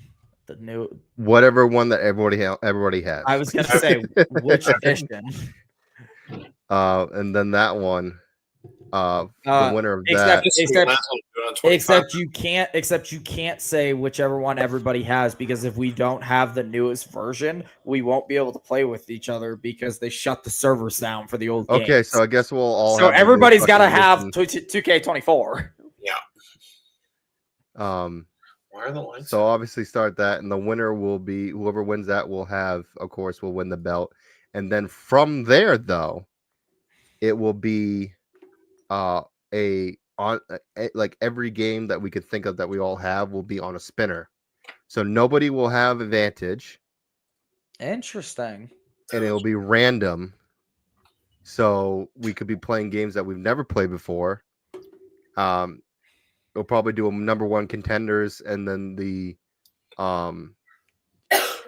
depending on how long the champion is champion, it might end up where number one contender chooses the game, depending, like if somebody's champion for 6 fucking months, we might need to do that. Hopefully should do a GM fucking. However, there will also be a money in the bank scenario too.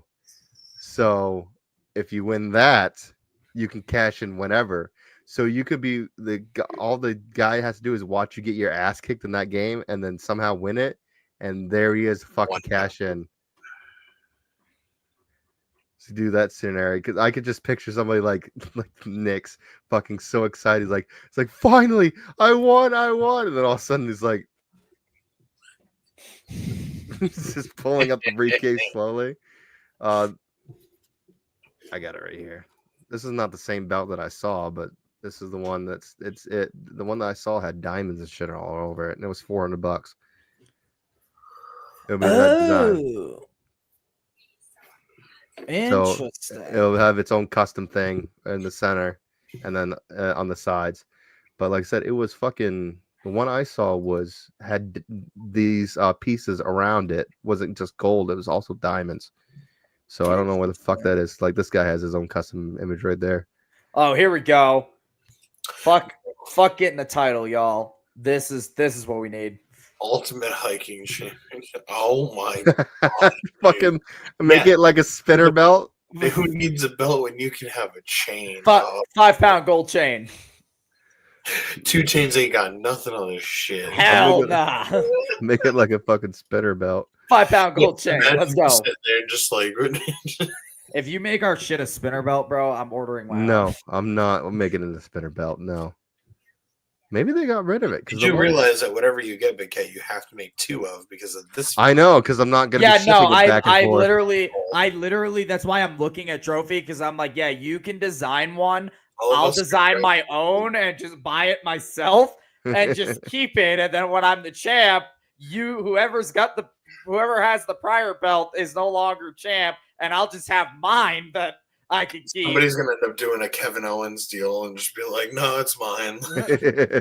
And then at some point, if I ever move back home, we'll just have a merger game where where the champs will face off, merge the belts together, and then we'll have one per session belt. See, the only thing I don't like about this fucking idea is every single fucking week you can pull that belt out and you're like, "What are you talking about? I'm champion."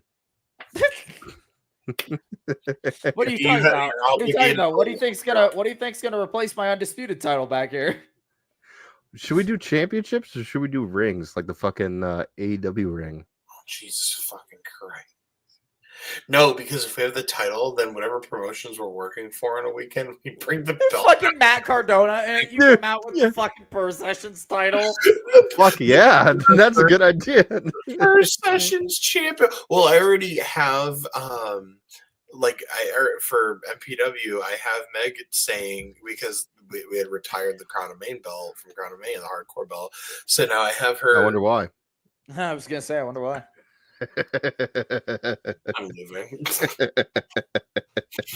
Anyways, Vaughn gave me the go-ahead to have myself as a label as the forever Crown of Maine hardcore champion. So, like, it's embedded into my moniker. But imagine just walking out with the Purr Sessions title, and everyone's like, "What the fuck is that?" That's how you sell it. That's how you sell the podcast.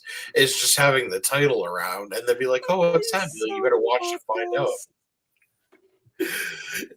Have it like purple, dude. The strap needs to be the like the purple logo background. See, I'd love to do that. The problem is that they don't have purple. The closest they have is fucking. They're racist towards purple. The closest they have is fucking like this bluish. What am I watching right now? I'm watching Damian Priest and LA Knight tag teaming against Jacob and Tama. Oh, we could do fucking tiger print. Let's do that. Bro, can you? You can't do purple tiger print. No, I wonder if there's people that have them already made, and we can just buy a purple belt, purple strap, just to put on it. I wonder if they. By the way, Jacob too. He's starting to get chunky again. Like, yeah, he is in a good way. He's getting fat. Like he's got man boobies going on right now, and it's weird. I don't know if he's just getting bigger just so that he can build more muscle or something, but like he looking unfit now. He looking like indie Jacob Fatu. And it's kind of weird because now he's wrestling with this, like, he's also wearing a bright colored shirt, which does not help. It just JP's like, as a fat man myself. As a fat man myself that will never wear bright colors ever again after watching my match with you, because I am a pudgy bastard. With I was at the fair.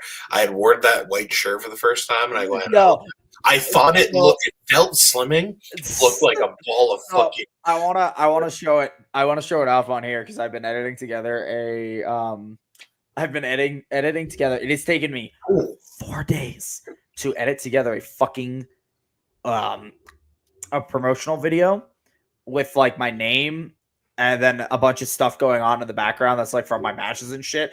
I have watched, I think, every single fucking match that there is footage of. I have watched in some capacity in the past 2 weeks. I'm sick of seeing myself. I no longer want to look at myself. I don't blame you. That's how I feel when I do highlight videos. I'm like, I'm sick and tired of seeing this shit. Well, the thing is BPW actually sets up a projector and a screen, kind of like NCW. I don't know if they still do, but they did the one time I was down at NCW with Nex. So they have a projector and a screen where they'll play your promo. They'll play a promo, and then they'll play like a name vignette video while your stuff's going on. So I made one with actual footage in the background instead of just being like a blank slate logo with my name on top of it. Right. I made one with a shit ton of my footage in the background. But it's taken me 2 fucking weeks to download and edit it all. And I've re-edited it 4 fucking times. You could have just asked me. I could have had it done for you in a day or two. It is so, I'm so fucking sick of it. I think the final edit I've got on it is I'm fucking leaving it. Come to me, buddy. Next time you want to do that. Big Cat, here's something for you. Hey, I might still come to you because mine's kind of shit. I might just send you all the links to the videos I used and tell you to fucking fix it. What's this? This is just to make you happy. Just me. I saw it got posted on the dead. Dead. Dead. I figured because it makes you happy. Or I might just post on on the collections page. I was like, oh, this is a good match. I might just fucking look at Etsy and fucking, oh my gosh, I found it. It's a fucking spinner belt, but it's gaming. We'll go do that one. I will. Yeah. You're just sitting there while playing game, defending it. You're just sitting, just spinning it over and over. I want you to die in a hole. I'm ordering my own. You spin it so hard it just falls off. I hope so. I hope you spend like $150 and you spin it once and it fucking breaks. Fucking breaks. Yeah. Also, leave. Yeah. I might have to just look at just fucking watching Chunky Fatu. That's what's happening right now. is a straight chunk of chew. He's gonna come and beat the shit out of you, bro. He would murder me, but like just dude, it just you can tell he's starting to get chubbier. It's really weird and uncomfortable. He right now he's wrestling. Oh my god! So it's like the size difference. Oh man! I found. Oh, it's $400 though. Oh man, how much do I wanna? How much do I wanna fuck with you guys? I'm gonna be the Kevin Owens of this bitch. Your own title. I'm gonna be the Kevin Owens of this bitch. Jesus fucking Christ, Levi. I don't even like the Winged Eagle, and I'll still be the fucking Kevin Owens of this bitch. Dude, imagine if the Winged Eagle it was a spinner belt. The wings just spin. That would look so crazy. LA Knight with the hot tag. I'm in the second rope.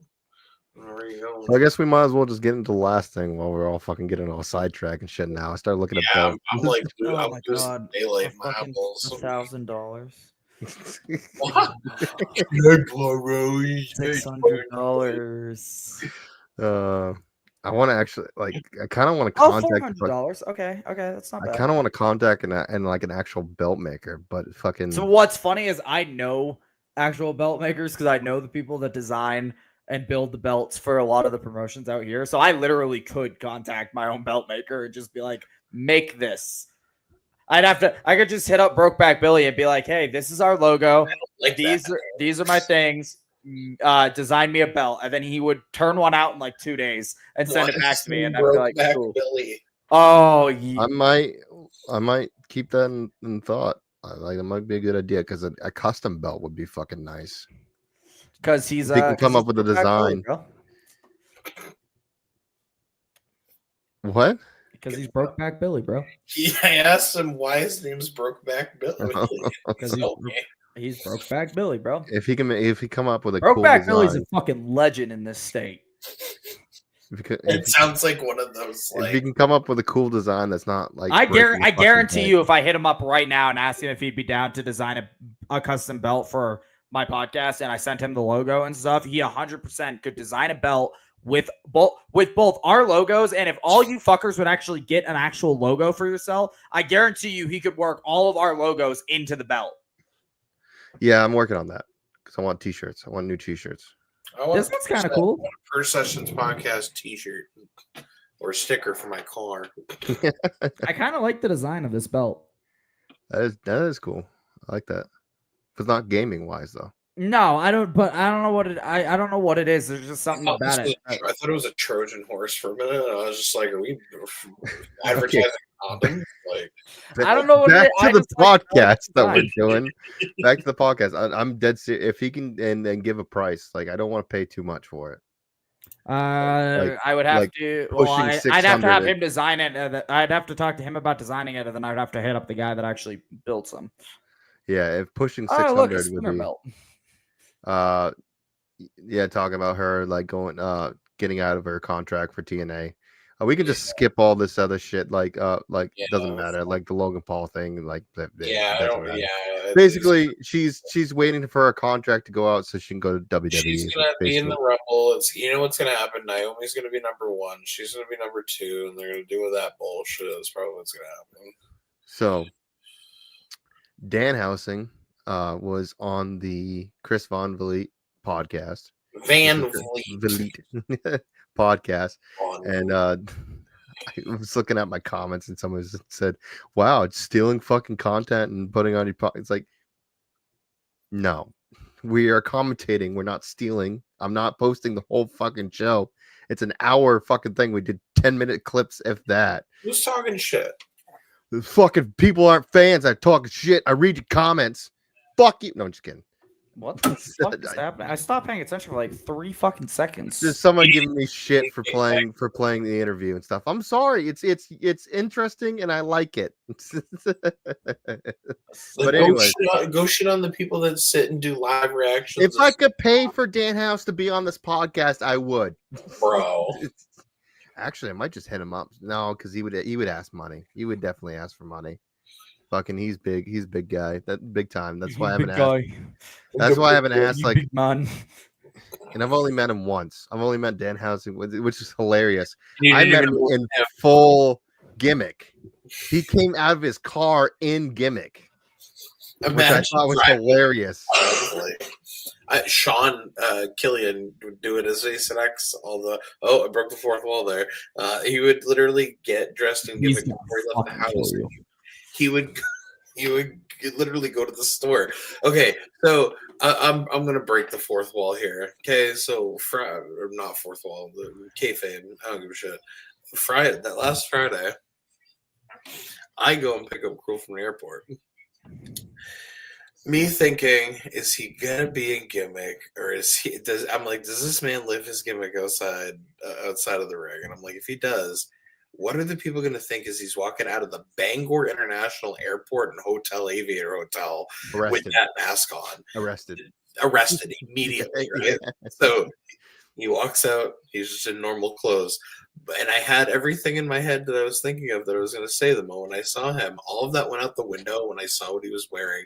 He came from Atlanta, where it was like 60-something, 70-something degrees, and he literally is just in a long sleeve t-shirt and shorts. And this is last Friday, when it was like way below freezing temperatures, and I looked at him and I said, "What the fuck are you wearing?" I always forget when I'm flying back from Florida after a week. It's like, It's fucking cold here. Damn it. And then I go to get him into my car, and I drive a Subaru Outback. A box. Or, not Subaru Outback. I'm like Nissan Rogue. I drive a Nissan Rogue. And putting him in that car, like, I looked over, and he was just almost neck down like that. I went, he's 7 feet tall. Yeah, of course. Yeah, in boots, he's 7 feet. So we go to the Irving and Oldtown because he needed to get something to eat. We walk in there, and the lady at the cash register, or she had her back turned. When she turned around, she like turned and was like looking eye level. She was like maybe 5'5", 5'6", and she turns and she's eye level, and then she literally just goes, "You're really tall, sir." I was like, "Whoa." Yeah, and then after the show, he wanted to go eat. So I know my wife got called into work. I was so pissed that you guys all went. You missed the wildest shit. We went to B-Dubs. We walk into B-Dubs. There's maybe three people at different tables. And Did anybody else just hear the "oh god" in the background as the story started? Hannah was with us. I just gotta point that out. I walk up to, there's no server at the front door, so I just walked all the way to the back of the bar, and Cruel's behind me, and I walk up to this girl and I go, "Hey, is it cool if we sit down, like, what was it, 12 of us?" Don't even get me started. It was like 12. There was over a dozen of us there. So we had me, Cruel, Randy, Joey Nails, Tyler Collins, all the Canadians. So it was Wesley Pipes, Zane, Eric Bass. Wesley stayed? Wesley, yeah, because they did MEW the night after. So they stayed at the Aviator Hotel where Cruel was too. Samuel, Stormy, Hannah, and her friend Nicole. So 12 of us. I don't know if I said me. So 12 or 13. So I was like, "Do you have room for?" I was like, obviously I have room for 12. So I was like, "Can we just like push some tables together or something?" And the bartender says, "Yeah, you can go ahead and put these tables together that were like closest to the bar." So that's what me and Cruel did. As soon as we started putting the tables together, out comes this dude looking like the Penguin from Batman, hobbling his ass out of the kitchen. He looks at the two of us and goes, "What are we doing?" Like in a like sarcastic, pissed off voice. And I turn and I'm like, "We're just putting these tables together. Like, the bartender said we could. And he goes, I don't think anybody told you to do that. And then, so Cruel has his back turned to the guy the whole time. Cruel immediately just turns around and he just looks at this dude like short. He just looks down at him like this, and they're like chest to chest. And the dude looks up at him and he's like, "Oh, just because you're all big and tall, you think I'm scared of you?" And I can't hear what Cruel says because Cruel mumbles, but he also has a very thick Southern deep accent. So he says something to the dude. I can't hear it over the TVs and the music and whatever. And you watch this dude just look at him and then immediately just turn around and start walking away. And he's just throwing his arms up in the air, just walks back into the kitchen, never to be seen ever again.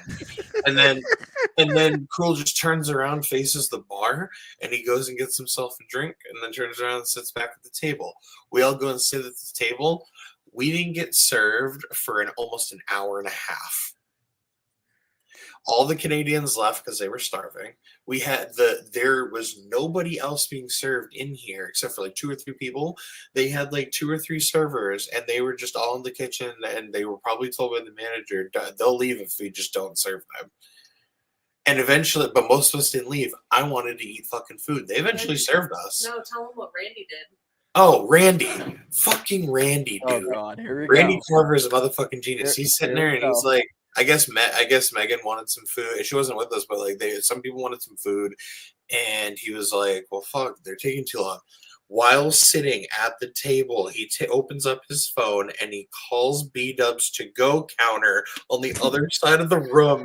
And he watches the dude pick it up and he goes, no one knew he was doing it. All you hear at the table is, "Hi, I'd like to place an order," like out loud. And we all just stop and we all look to Randy and go, "What is he doing?" And he goes and he pulls out the menu and he just goes, "I'd like to get 20 wings here." And you watch 14 heads turn around and look at the fucking to-go table. There's just a dude on the phone ordering. He goes, "Yeah," he's like, "Yeah, I'll pick it up when it's ready." The woman eventually comes around to order everyone's food. She gets to Randy and he goes, "I already got a to-go order." He goes under Randy. She comes back with the bag and he puts the bag. She goes, after everyone had already like gotten their food and everything, puts the thing down, and he just goes, "Thank you." And he just opens up everything all out on the table and pulls it all out and goes, "Is anybody hungry?" Yeah, classic fucking Randy Carver, man. Like, it was wild. and Cruel thought it was the greatest fucking thing ever. Don't be surprised if we see Cruel at Limitless, by the way. Oh yeah, 100%. That was a fun. They talked all night. Oh, 100%. That would be awesome. Channing Thomas versus Cruel. And it's already happened before too. That's props to Randy. For calling it to go. See, that's so funny. I just got done saying I'm glad I'm not home anymore, but that's the kind of shit.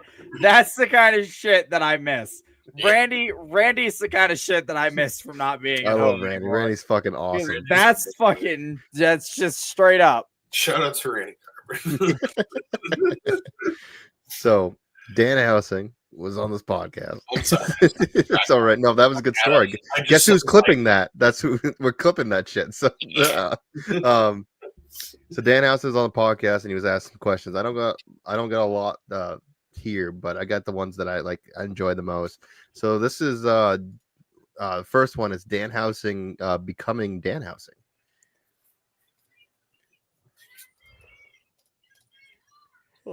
You go, what I'm doing on the indies isn't working. I'm going to do a massive right turn here and try something else. That was It's so weird to see Danhausen without makeup. I was doing like weekly indies and making no money. I was working, I think, at Starbucks at the time. So I was doing 5 a.m. shifts. So I was waking up at like 4 or whatever and getting to work 5 a.m. to 1 p.m., driving 3 or 3.5 hours every week to the independent place or whatever and wrestling. And it was fine. I was getting reps and stuff, but I was getting like beat up. I wasn't making any money at the time. Like I didn't have the characters. I was selling a couple t-shirts here and there, but I remember it was just like months and months and months of that after years and years and years of like the Ronins and all that and like fest wrestling and traveling around to Texas and everywhere, St. Louis, So during this one, just one of the shows I had gotten, was it the kitchen sink where they kick you in the stomach, you flip over? Yes. But I think it for real got kicked in the ribs, flipped over, and I landed on my knees, and then I was going to get kicked in the chest. And like, it's fully open, and I got kicked straight in the throat, like as hard as humanly possible. And I just rolled out of the ring, and I was like, this fucking sucks. Sorry, I don't know if we're allowed to swear. I know our truth said hell on here. So He said a lot of things. yeah. That's literally what happened to me in Shotgun. Shotgun was gone from injury for a while. The first time I met him, he was like, "Yeah, I'm just gonna boot you in the face." I'm like, "That's fine. Just don't fucking kick me in the throat." He goes, "Oh no, I won't do that." Kicks me in the throat. I would have recovered, got back in that ring, and started throwing fucking punches. No, it was an accident. And he apologized so many times. Like, I was like, "Oh my god, how was that boot? I think I kicked you in the throat." Like, you did. He goes, "Oh, I'm so sorry." No. It's like, "I'm so sorry." I'm like, "It's good, buddy. It was an accident. It's all right. I'm not mad. You'll get a receipt later." So, Has that receipt been given yet? no, it hasn't, because I haven't seen Shotgun forever. He's killing it in fucking New York right now. Yeah, So, I've seen. so I haven't seen. The last time I saw Shotgun was with him in A Game in fucking Pine State. That's the last time I fucking seen Shotgun, and I love Shotgun. Shotgun's awesome. He's a dope guy. He's pretty good. He got fucking beefy too. He's a big boy now. He's fucking jacked. Big boy. Big boy. Sorry, I keep moving too. So that was one of the, it was just like building, but that was like the catalyst of, I went, fuck this. I don't want to do this anymore. This sucks. Because I was also like, I thought I'd crushed my larynx. Because it was like, it was bad. I was like, I should maybe go to the hospital. I don't know. I grabbed my stuff and I went in my car and I just sat there for a second. And I was like, I'm going to drive home. I'm not coming back here. I have to figure something out because I want to quit wrestling right now. Wow. And then I was like, well, I think it was Supgraps in Tennessee was like, hey, come do whatever you want. Like Kevin Koo helped run it from Violence is Forever. And it was Jesse. His name's Righteous Jesse. I don't know his last name. I can't remember. He has a VHS store in Nashville now though. Hey. But they were just like, yeah, it's a Halloween show. Do whatever you want. So I did the They Live makeup. Which I just watched some guy do a tutorial on YouTube and I just copied it, which I learned again from my dad, was just watching him do makeup all the time. And I was like, I can draw kind of, like, I'm not great, but like I can look at something and I can kind of recreate it. Not easily, but I can do that fairly well. So that's what I did with makeup. And then I just did that. And I was like, well, this I can't make money off of because it's John Carpenter's like They Live makeup. But it's a fun Halloween makeup. So I did that. And then I went back to doing normal Danhausen a little bit here and there. And I was like, it doesn't feel the same. Like, this kind of sucks still. Like, doesn't feel right. And then I think it was Jimmy Jacobs at an AIW seminar was just like, why don't you just do your makeup more? Shout out to Jimmy Jacobs. Jimmy Yeah, Jacobs fucking awesome.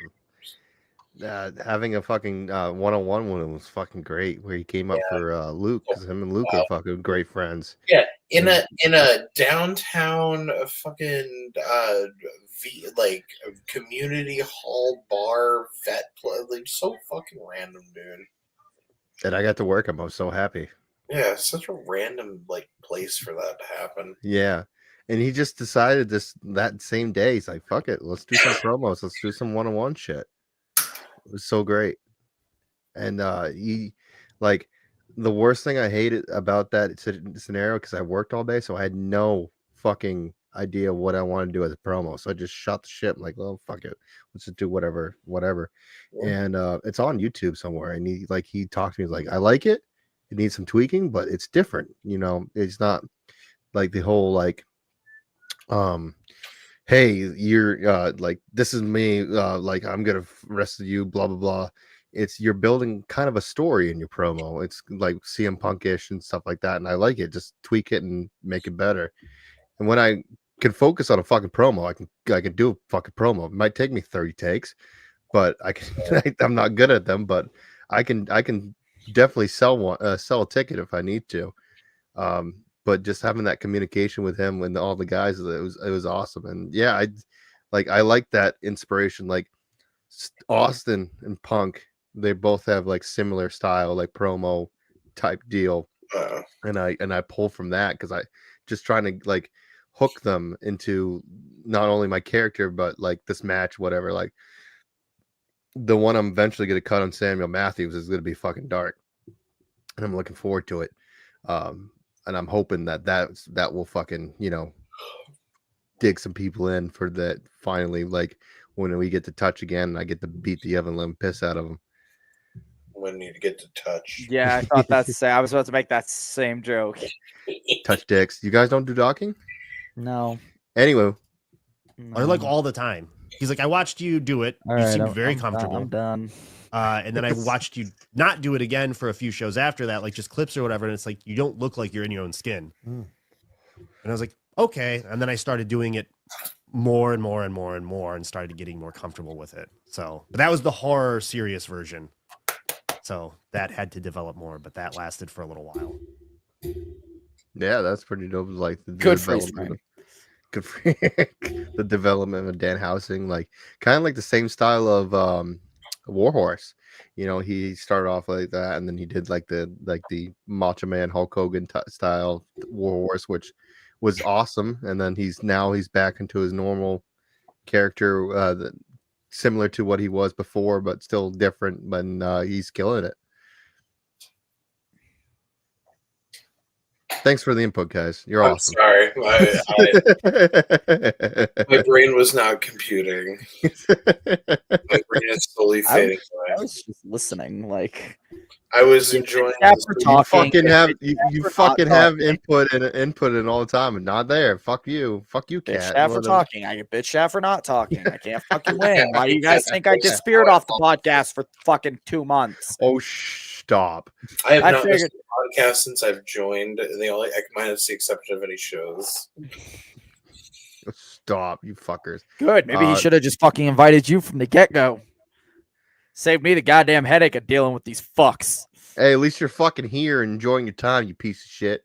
Who I don't said know was if he's enjoying really this? enjoying his time right now. This is Danhausen in his makeup. Just trickle into putting makeup on. No, That's a big line you cross. Yes. So that came from my dad because Halloween was very big in our house. He would do my makeup every single year. I'd be a zombie with glass out of my head. But he'd send me to school man. like this, I don't know, first and second grade, probably third grade. Like he'd do full makeup on me, send me to school, and they'd be like, "Oh, it's a little extreme, don't you think?" And I'd be like, "I'm a zombie." I don't know. My dad did my makeup. That's awesome. But he worked in haunted houses as I was growing up. So he's super artistic. He'd paint comic book stores and things like that. He'd paint the Hulk and Spawn and everything on the walls.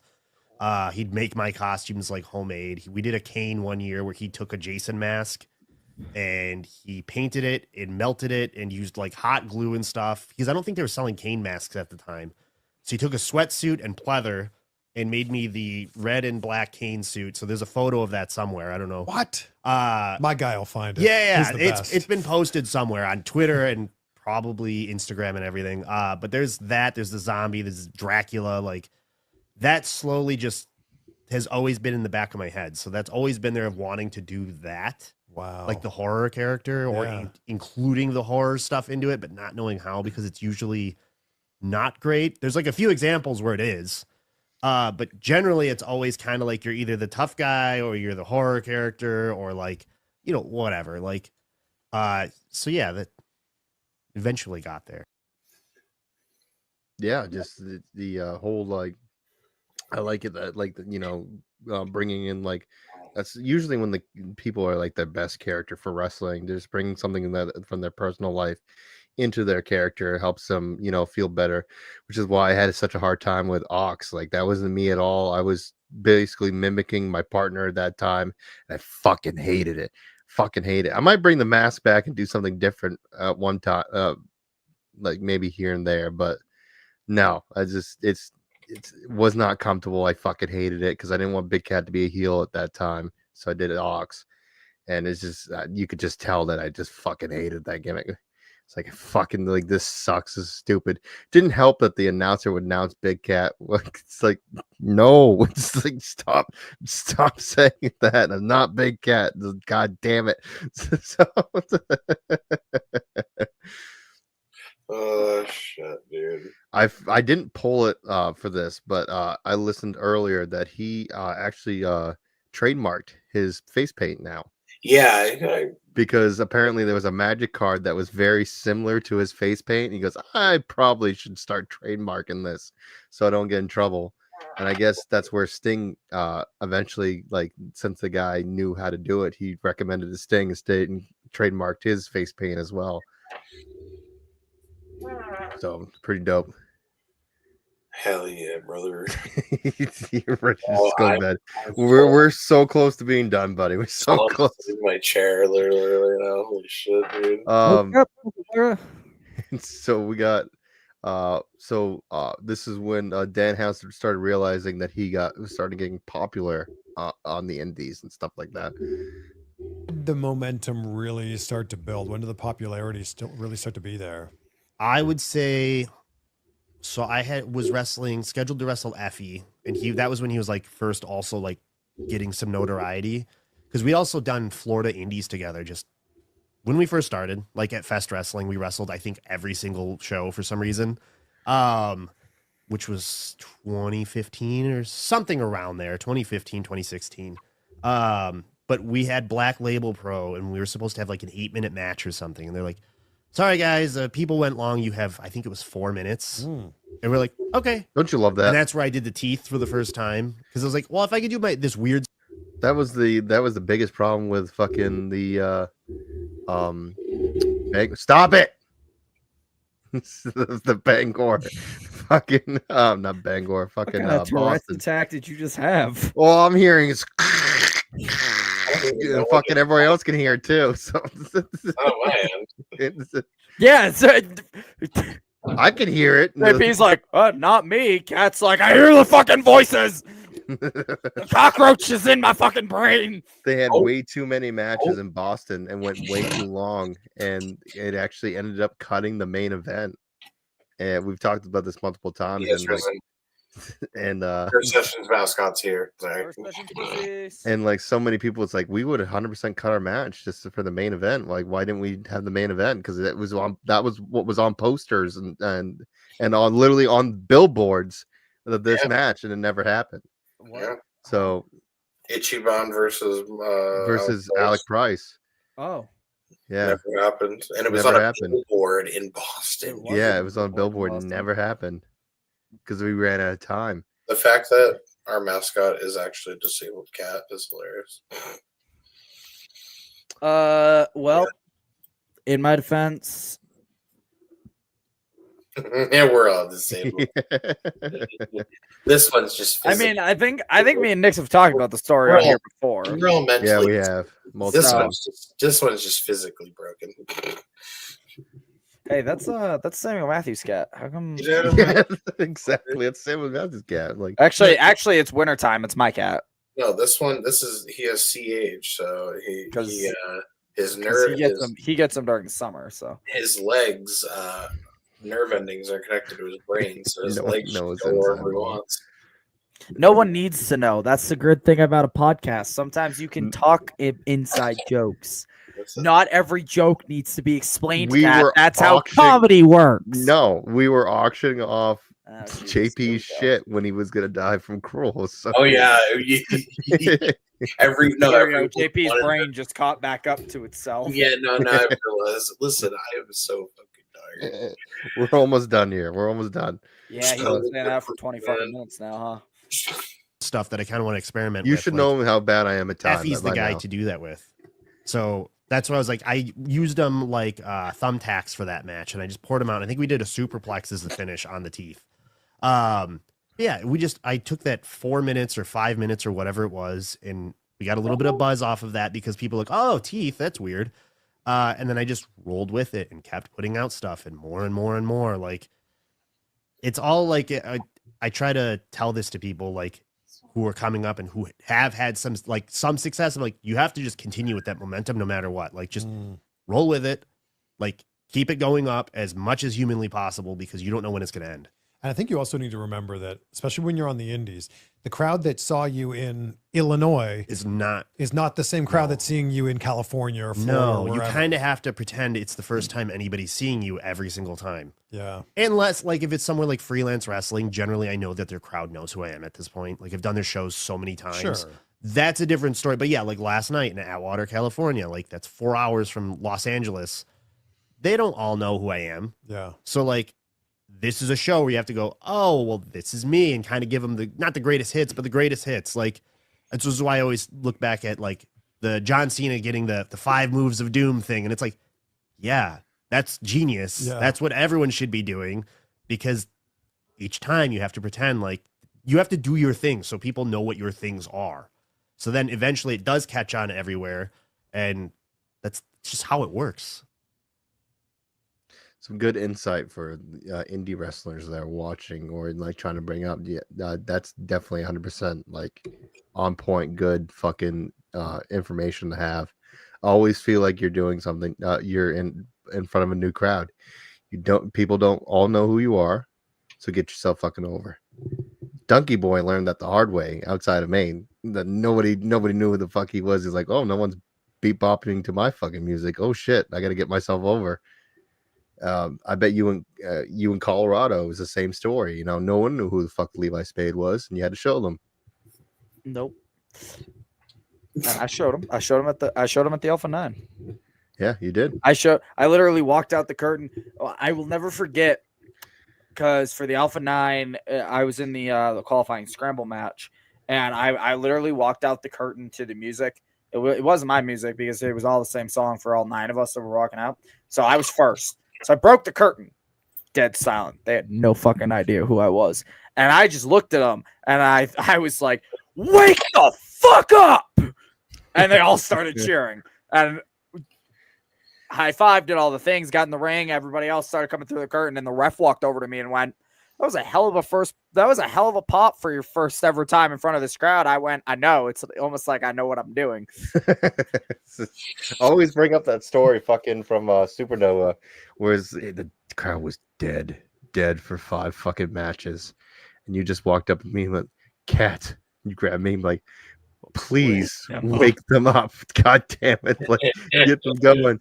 And me and fucking Goat Man, freaking Flex, fucking tore it down, got the fucking crowd up, and everybody started riding the wave until towards the. It was the perfect example of, and what's funny is I just used this analogy for another show that I saw.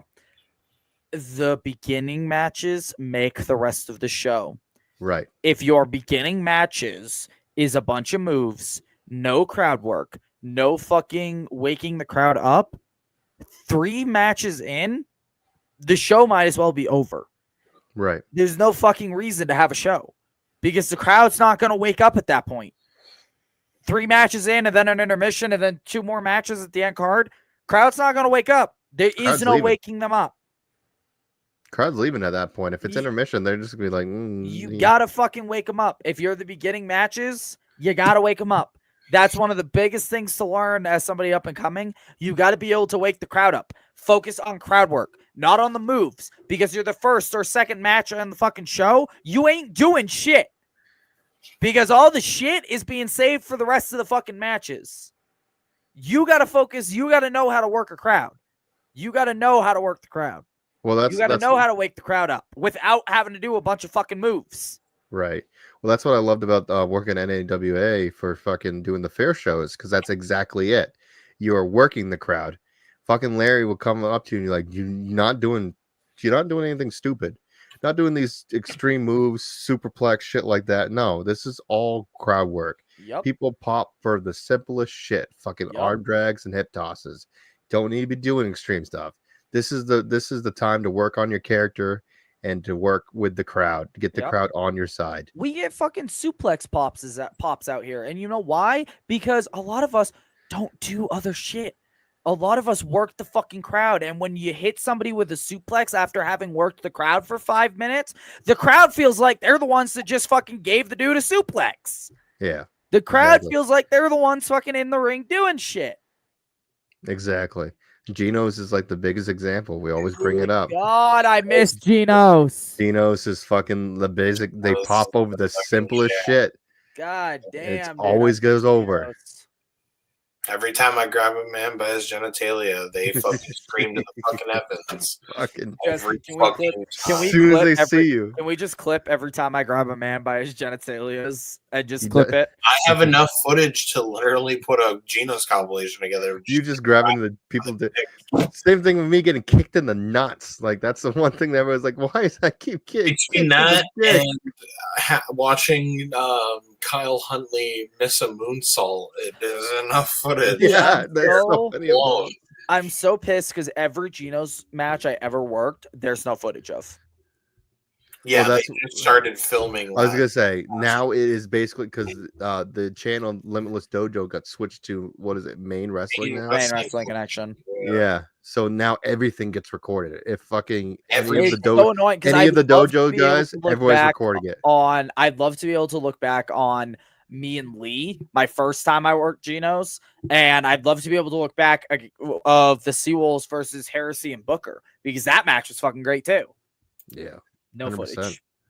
100%. All right, this is the last one that I pulled. This is Danhausen talking about curses, and I thought that was pretty fucking funny.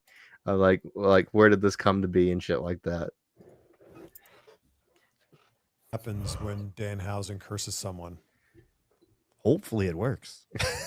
I never know. Like does their life just so turn hopefully into they're shambles? superstitious enough. I think so, maybe. Hopefully they're superstitious enough to where something happens to work for them. Have you cursed MJF? Because you should. Not on screen. You should. I stole his scarf off screen. That was at a Comic-Con. Curse him. I may have at New York Comic-Con done something with curse. I don't think I've cursed him though. It's I agree. Speaking of that, did you see the recent thing that fucking MJF was at like a signing, whatever, and somebody gave him a portrait that they drew, and he fucking ruined it? No, but that's hilarious. He goes, "How long did this take you?" And I think they said like a ridiculous amount of hours or something like that. He says, "Okay, cool." And he fucking just exits it out and fucking scribbles on it, and then just signs it and hands it back. Fucking. I love the idea that Danhausen isn't supernatural at all. He's just a fucking escaped asylum patient, and the curses don't actually do anything. It just everybody's just so superstitious about it that it ends up ironically working. But he's not actually doing anything. He's just literally pointing at you. But everybody's so superstitious at this point because he's so fucking weird that they're like, oh shit, and then they trip on their own feet and fucking pin themselves.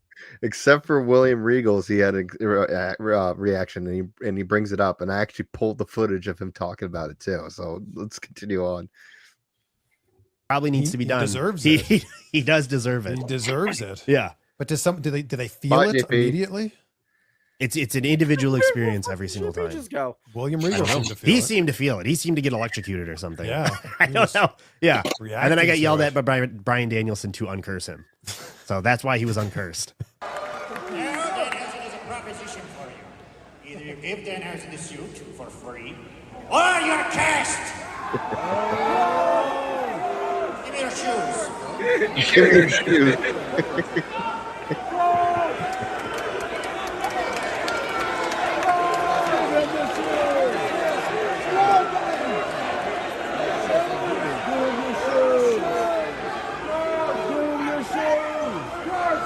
Curse! Curse! Curse! Curse!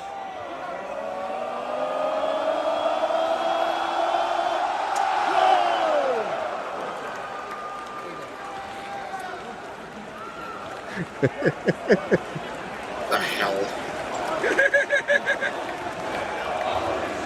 Holy shit! Holy shit! Holy shit! Holy shit! John Mox is like, what the fuck is going on? He's trying not to laugh. The fact that Regal would sell that, though. Regal's the man. Dude, Regal's just having the fucking time of his life. Oh yeah, he's having the fucking time of his life. I'm sure he's not having as much fun now, but he. Oh, I bet you he's having more fun now. I don't know. Not dealing with that bullshit. He's like, anymore. I'm with my son. Yeah, that was a good excuse to get out of the company. So that's all I got for that. We can go into botches. But before we go into botches, I'm going to say goodbye to all the audio listeners. We'll bring you back later on. You guys are not going to know what the fuck's going to go on. So we're letting you guys go. You can catch the full show. To the fucking audio listeners. I just realized that. I just realized you were waving to the audio listeners.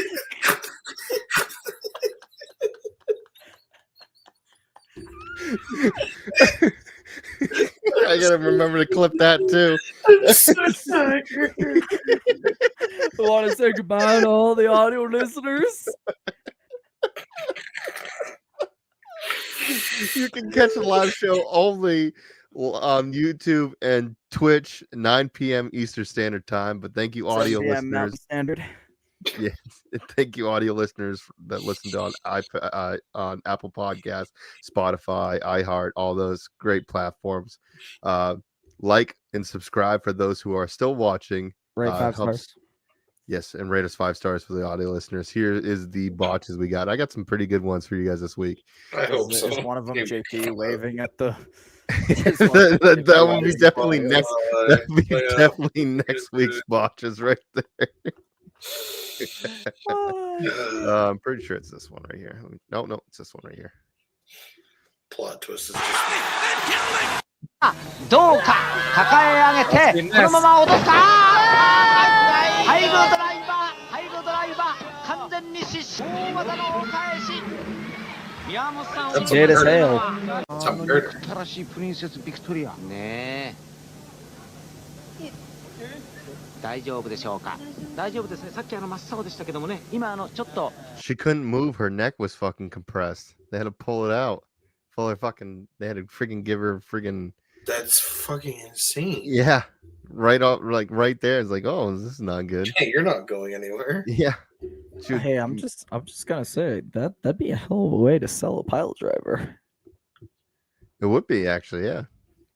But that was really shit. She was concerned that she was like, oh, she's not getting up. That was probably not the finish. Drafted to Monday Night Raw. Let's talk about how impressive Sonya and Chelsea have been tonight, already eliminating the team. So impressive right there. Whoops. Why? I thought this was it gets better.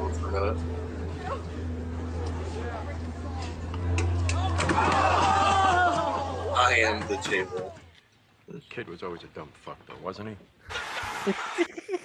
Do you know how much money that probably cost to fucking replace that? What an idiot. How did you think that was going to support your weight there, dummy? He thought he was light enough. At first, I thought that was Calvin Strange. I was like, Calvin, what are you doing?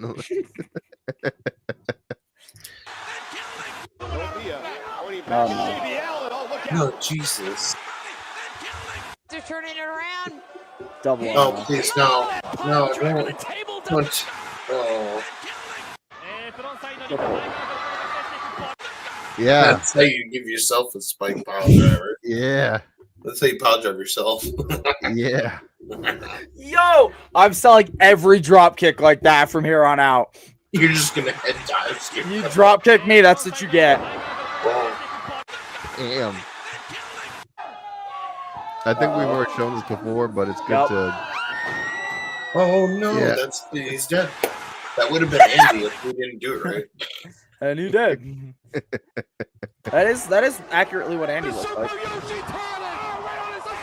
That looked pretty clean. No, it was not. Try again. Oh, never mind. Was that clean there, JP? I mean, I can't see it. God, I'll never forget you guys 3Ding Andy. God damn it. That was me and Ricky. That literally was me and Ricky in Lethal Lottery 2019.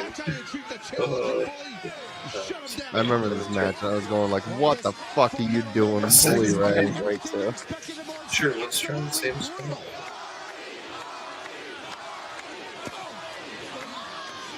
the old cut me off and sit on the table for you. Jesus Christ. He's like he wanted to sell it backwards like he should have, but he's like, I don't want it to break. Don't want to break the table. Goodbye, good sir. The cameraman's dead. What were you doing? What the fuck were you doing? Somebody called the spot and they were like, all right, the cameraman is gonna catch him on the dive. And then no one informed the cameraman. It was a shoot. He was like, you know what? I fucking hate this guy with this camera. Just jumps. All the other dudes waiting to catch him. No, he's got a mask on. He's just like, that guy looks like one of my opponents. Fuck it. Whee! Oh shit! Backed it too much. Just like I just love to readjust. Wow, he's getting close. All the guys are there ready to catch him, and they're like 15 feet away from him. It's like, what There's the your fuck? POV of taking that spot. Commander again? No. What are we down that spot?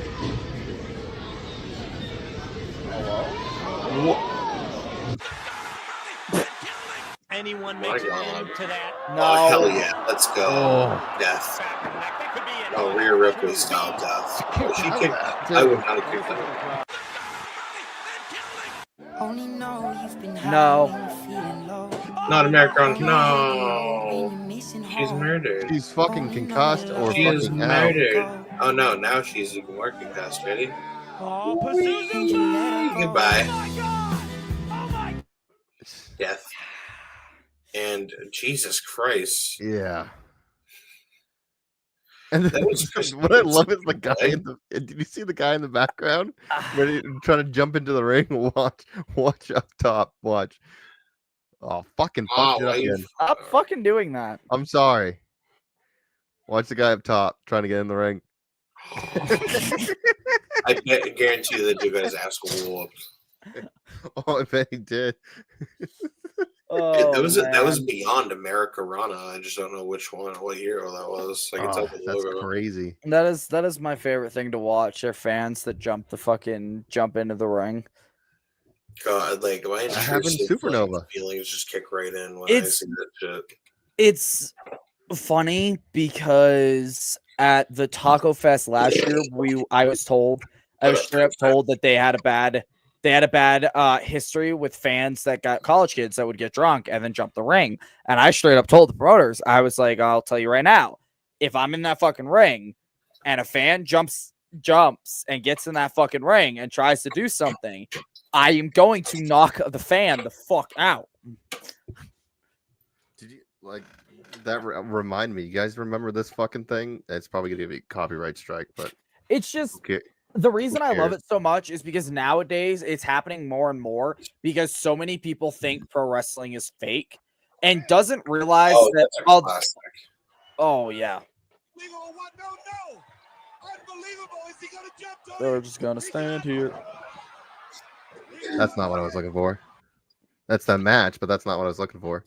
All So many people nowadays, it's happening more and more because so many people nowadays think pro wrestling is fake, and although yes, what we do is scripted, a lot of us are professionals in the sense that we will fuck you up. Trust me, your drunk ass is not going to beat us on a good day. Like, Right. sorry, Cat may not be a professional fighter, but the dude's 350 fucking pounds. He could be a bouncer for a club. Like, JP throws himself down on a bed of tacks for fucking fun. I've trained in multiple mixed martial arts for multiple years. A lot of us are professionals. A lot of us can and will fuck you up. It is not fake. What we do is not fake. We will fuck you up if you try to get involved. Right, exactly. It was like, and that's fucking in Supernova. I told that story. Fan slid in, college kid, and fucking I think it was Kevin fucking choked him out. I would have fucking knocked him the fuck out and then put him in a pile driver and just shoot pile drived him. Want to be involved? Boom. I'm trying to find. I had it. I don't know where it happened to, but I found a video of it was Halloween Havoc. A fan climbed the fucking cage, and Hogan and fucking I can't remember who else beat the shit up. Oh, right here, fucking short.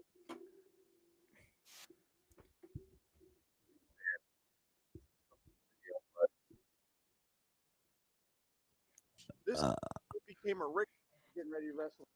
That time, the Mega Powers beat the brakes off a Sting fan.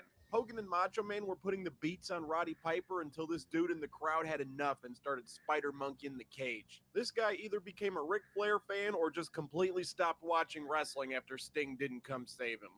That time, the Mega They literally beat the ever-loving piss out of that guy. Good. Like, beat the shit out of him. Good. Fucking like I can't remember who was I think it was fuck, I can't remember who was it that grabbed him and fucking was just punching him right. Hogan was just straight up fucking closed fist punching him in the face. Good. It's like, holy shit. Fuck him. Fuck him. Fuck him. Fuck him. Fuck him. All right. Anyway. I think that's the end of the show here, boys.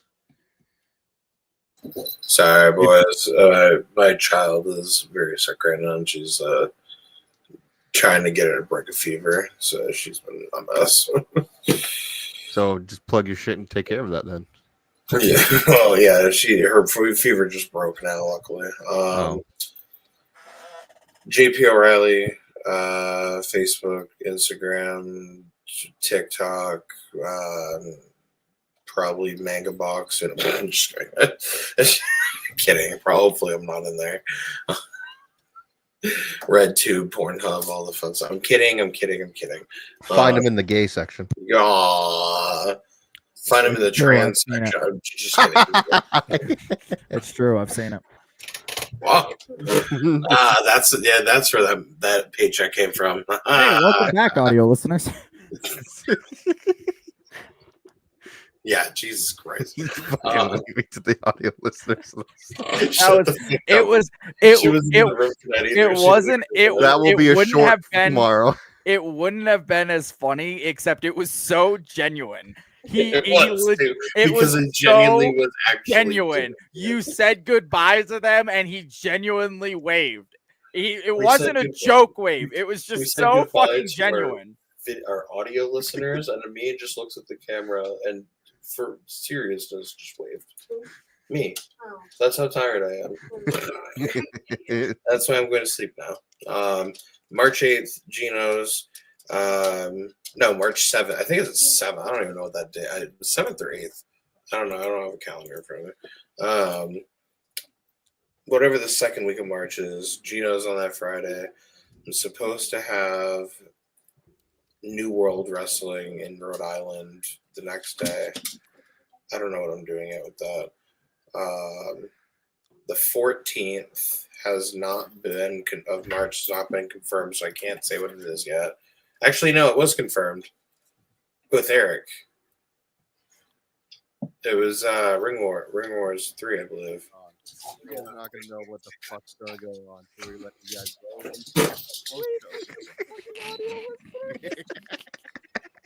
There's your. You already upload. Oh, I thought you uploaded it. No, I haven't uploaded yet. It will be uploaded. Yeah, I believe Ring Wars 3 has been announced.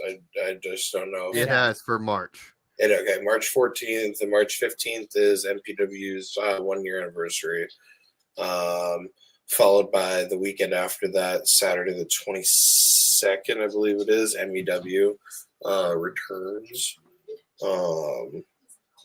Yeah, that's my shit for March. I don't have anything in February, so because I have to deal with real life crisis situations and shit in my life, so I have to grind and work 2 jobs. It's gonna be great. Go for it. You can find me on all platforms at Levi Spade 1. That is Instagram, Facebook, and TikTok. You can also find me on brainbustertees.com/Levi Spade. You can find me on youtube.com/Levi Spade. You can find me on twitch.tv/Tears Gaming, TYRSGAMMING. I have been streaming a whole lot more video games, Marvel Rivals, COD, Minecraft. That's Fortnite. I've streamed a couple Fortnite videos.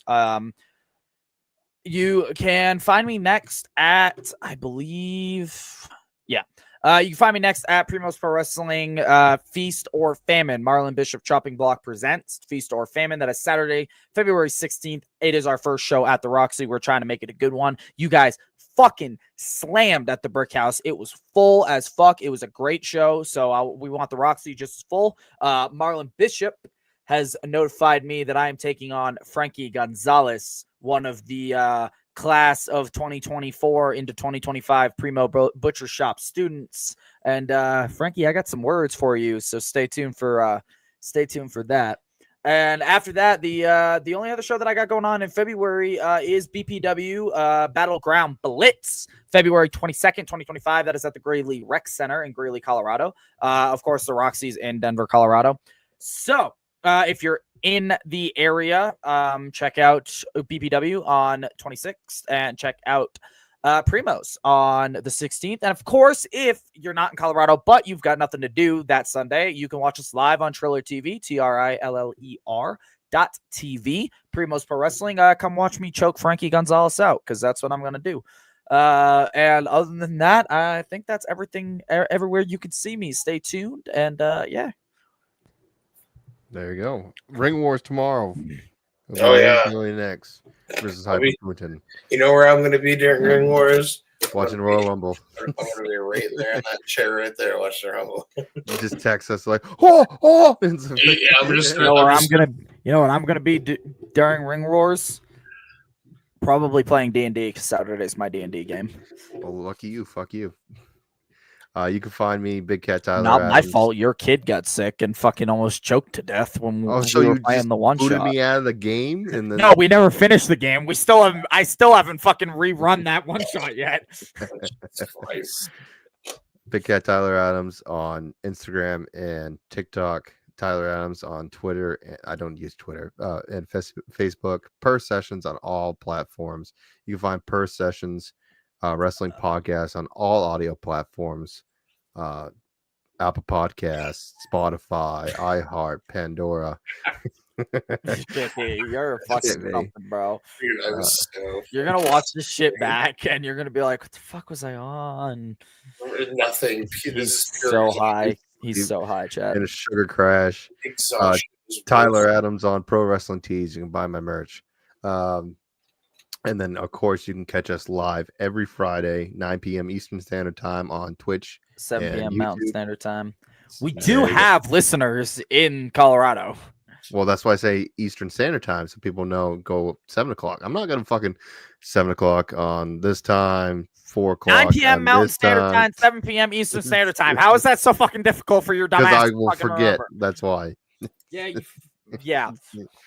And of course, catch me tomorrow. Like I said, Milford, Let's Wrestle won't be on the show, but it'll be boo them, boo those mans. And then there's a lot of shit going on in March, so stay tuned to that. Yeah, I don't have any dates in March yet, but I'm probably gonna have a shit ton after my 2 dates in February. So yeah, because March is time for wrestling season to start kicking back up. Apparently, it's because weather starts getting better in March. Shit. It's time for wrestling to start kicking back up. Winter and holidays are over. It's time for fucking every company to come out of the woodwork. So yeah, and everybody's getting their income tax. That's good. I'm ready to travel. Promoters, hit me up. I offered to pay for my own damn flight. Hit me up. Other than that, like and subscribe to the channel, comment, and we'll catch you guys next week. Except for Levi, because he's an asshole. Hey, I have a flight. I'm busy. It ain't my fault. It ain't my fault that y'all are sleeping. I'm busy, bro. We'll catch you guys later. Fuck you. Fuck you. Purr Session signing off, but we ain't saying goodbye.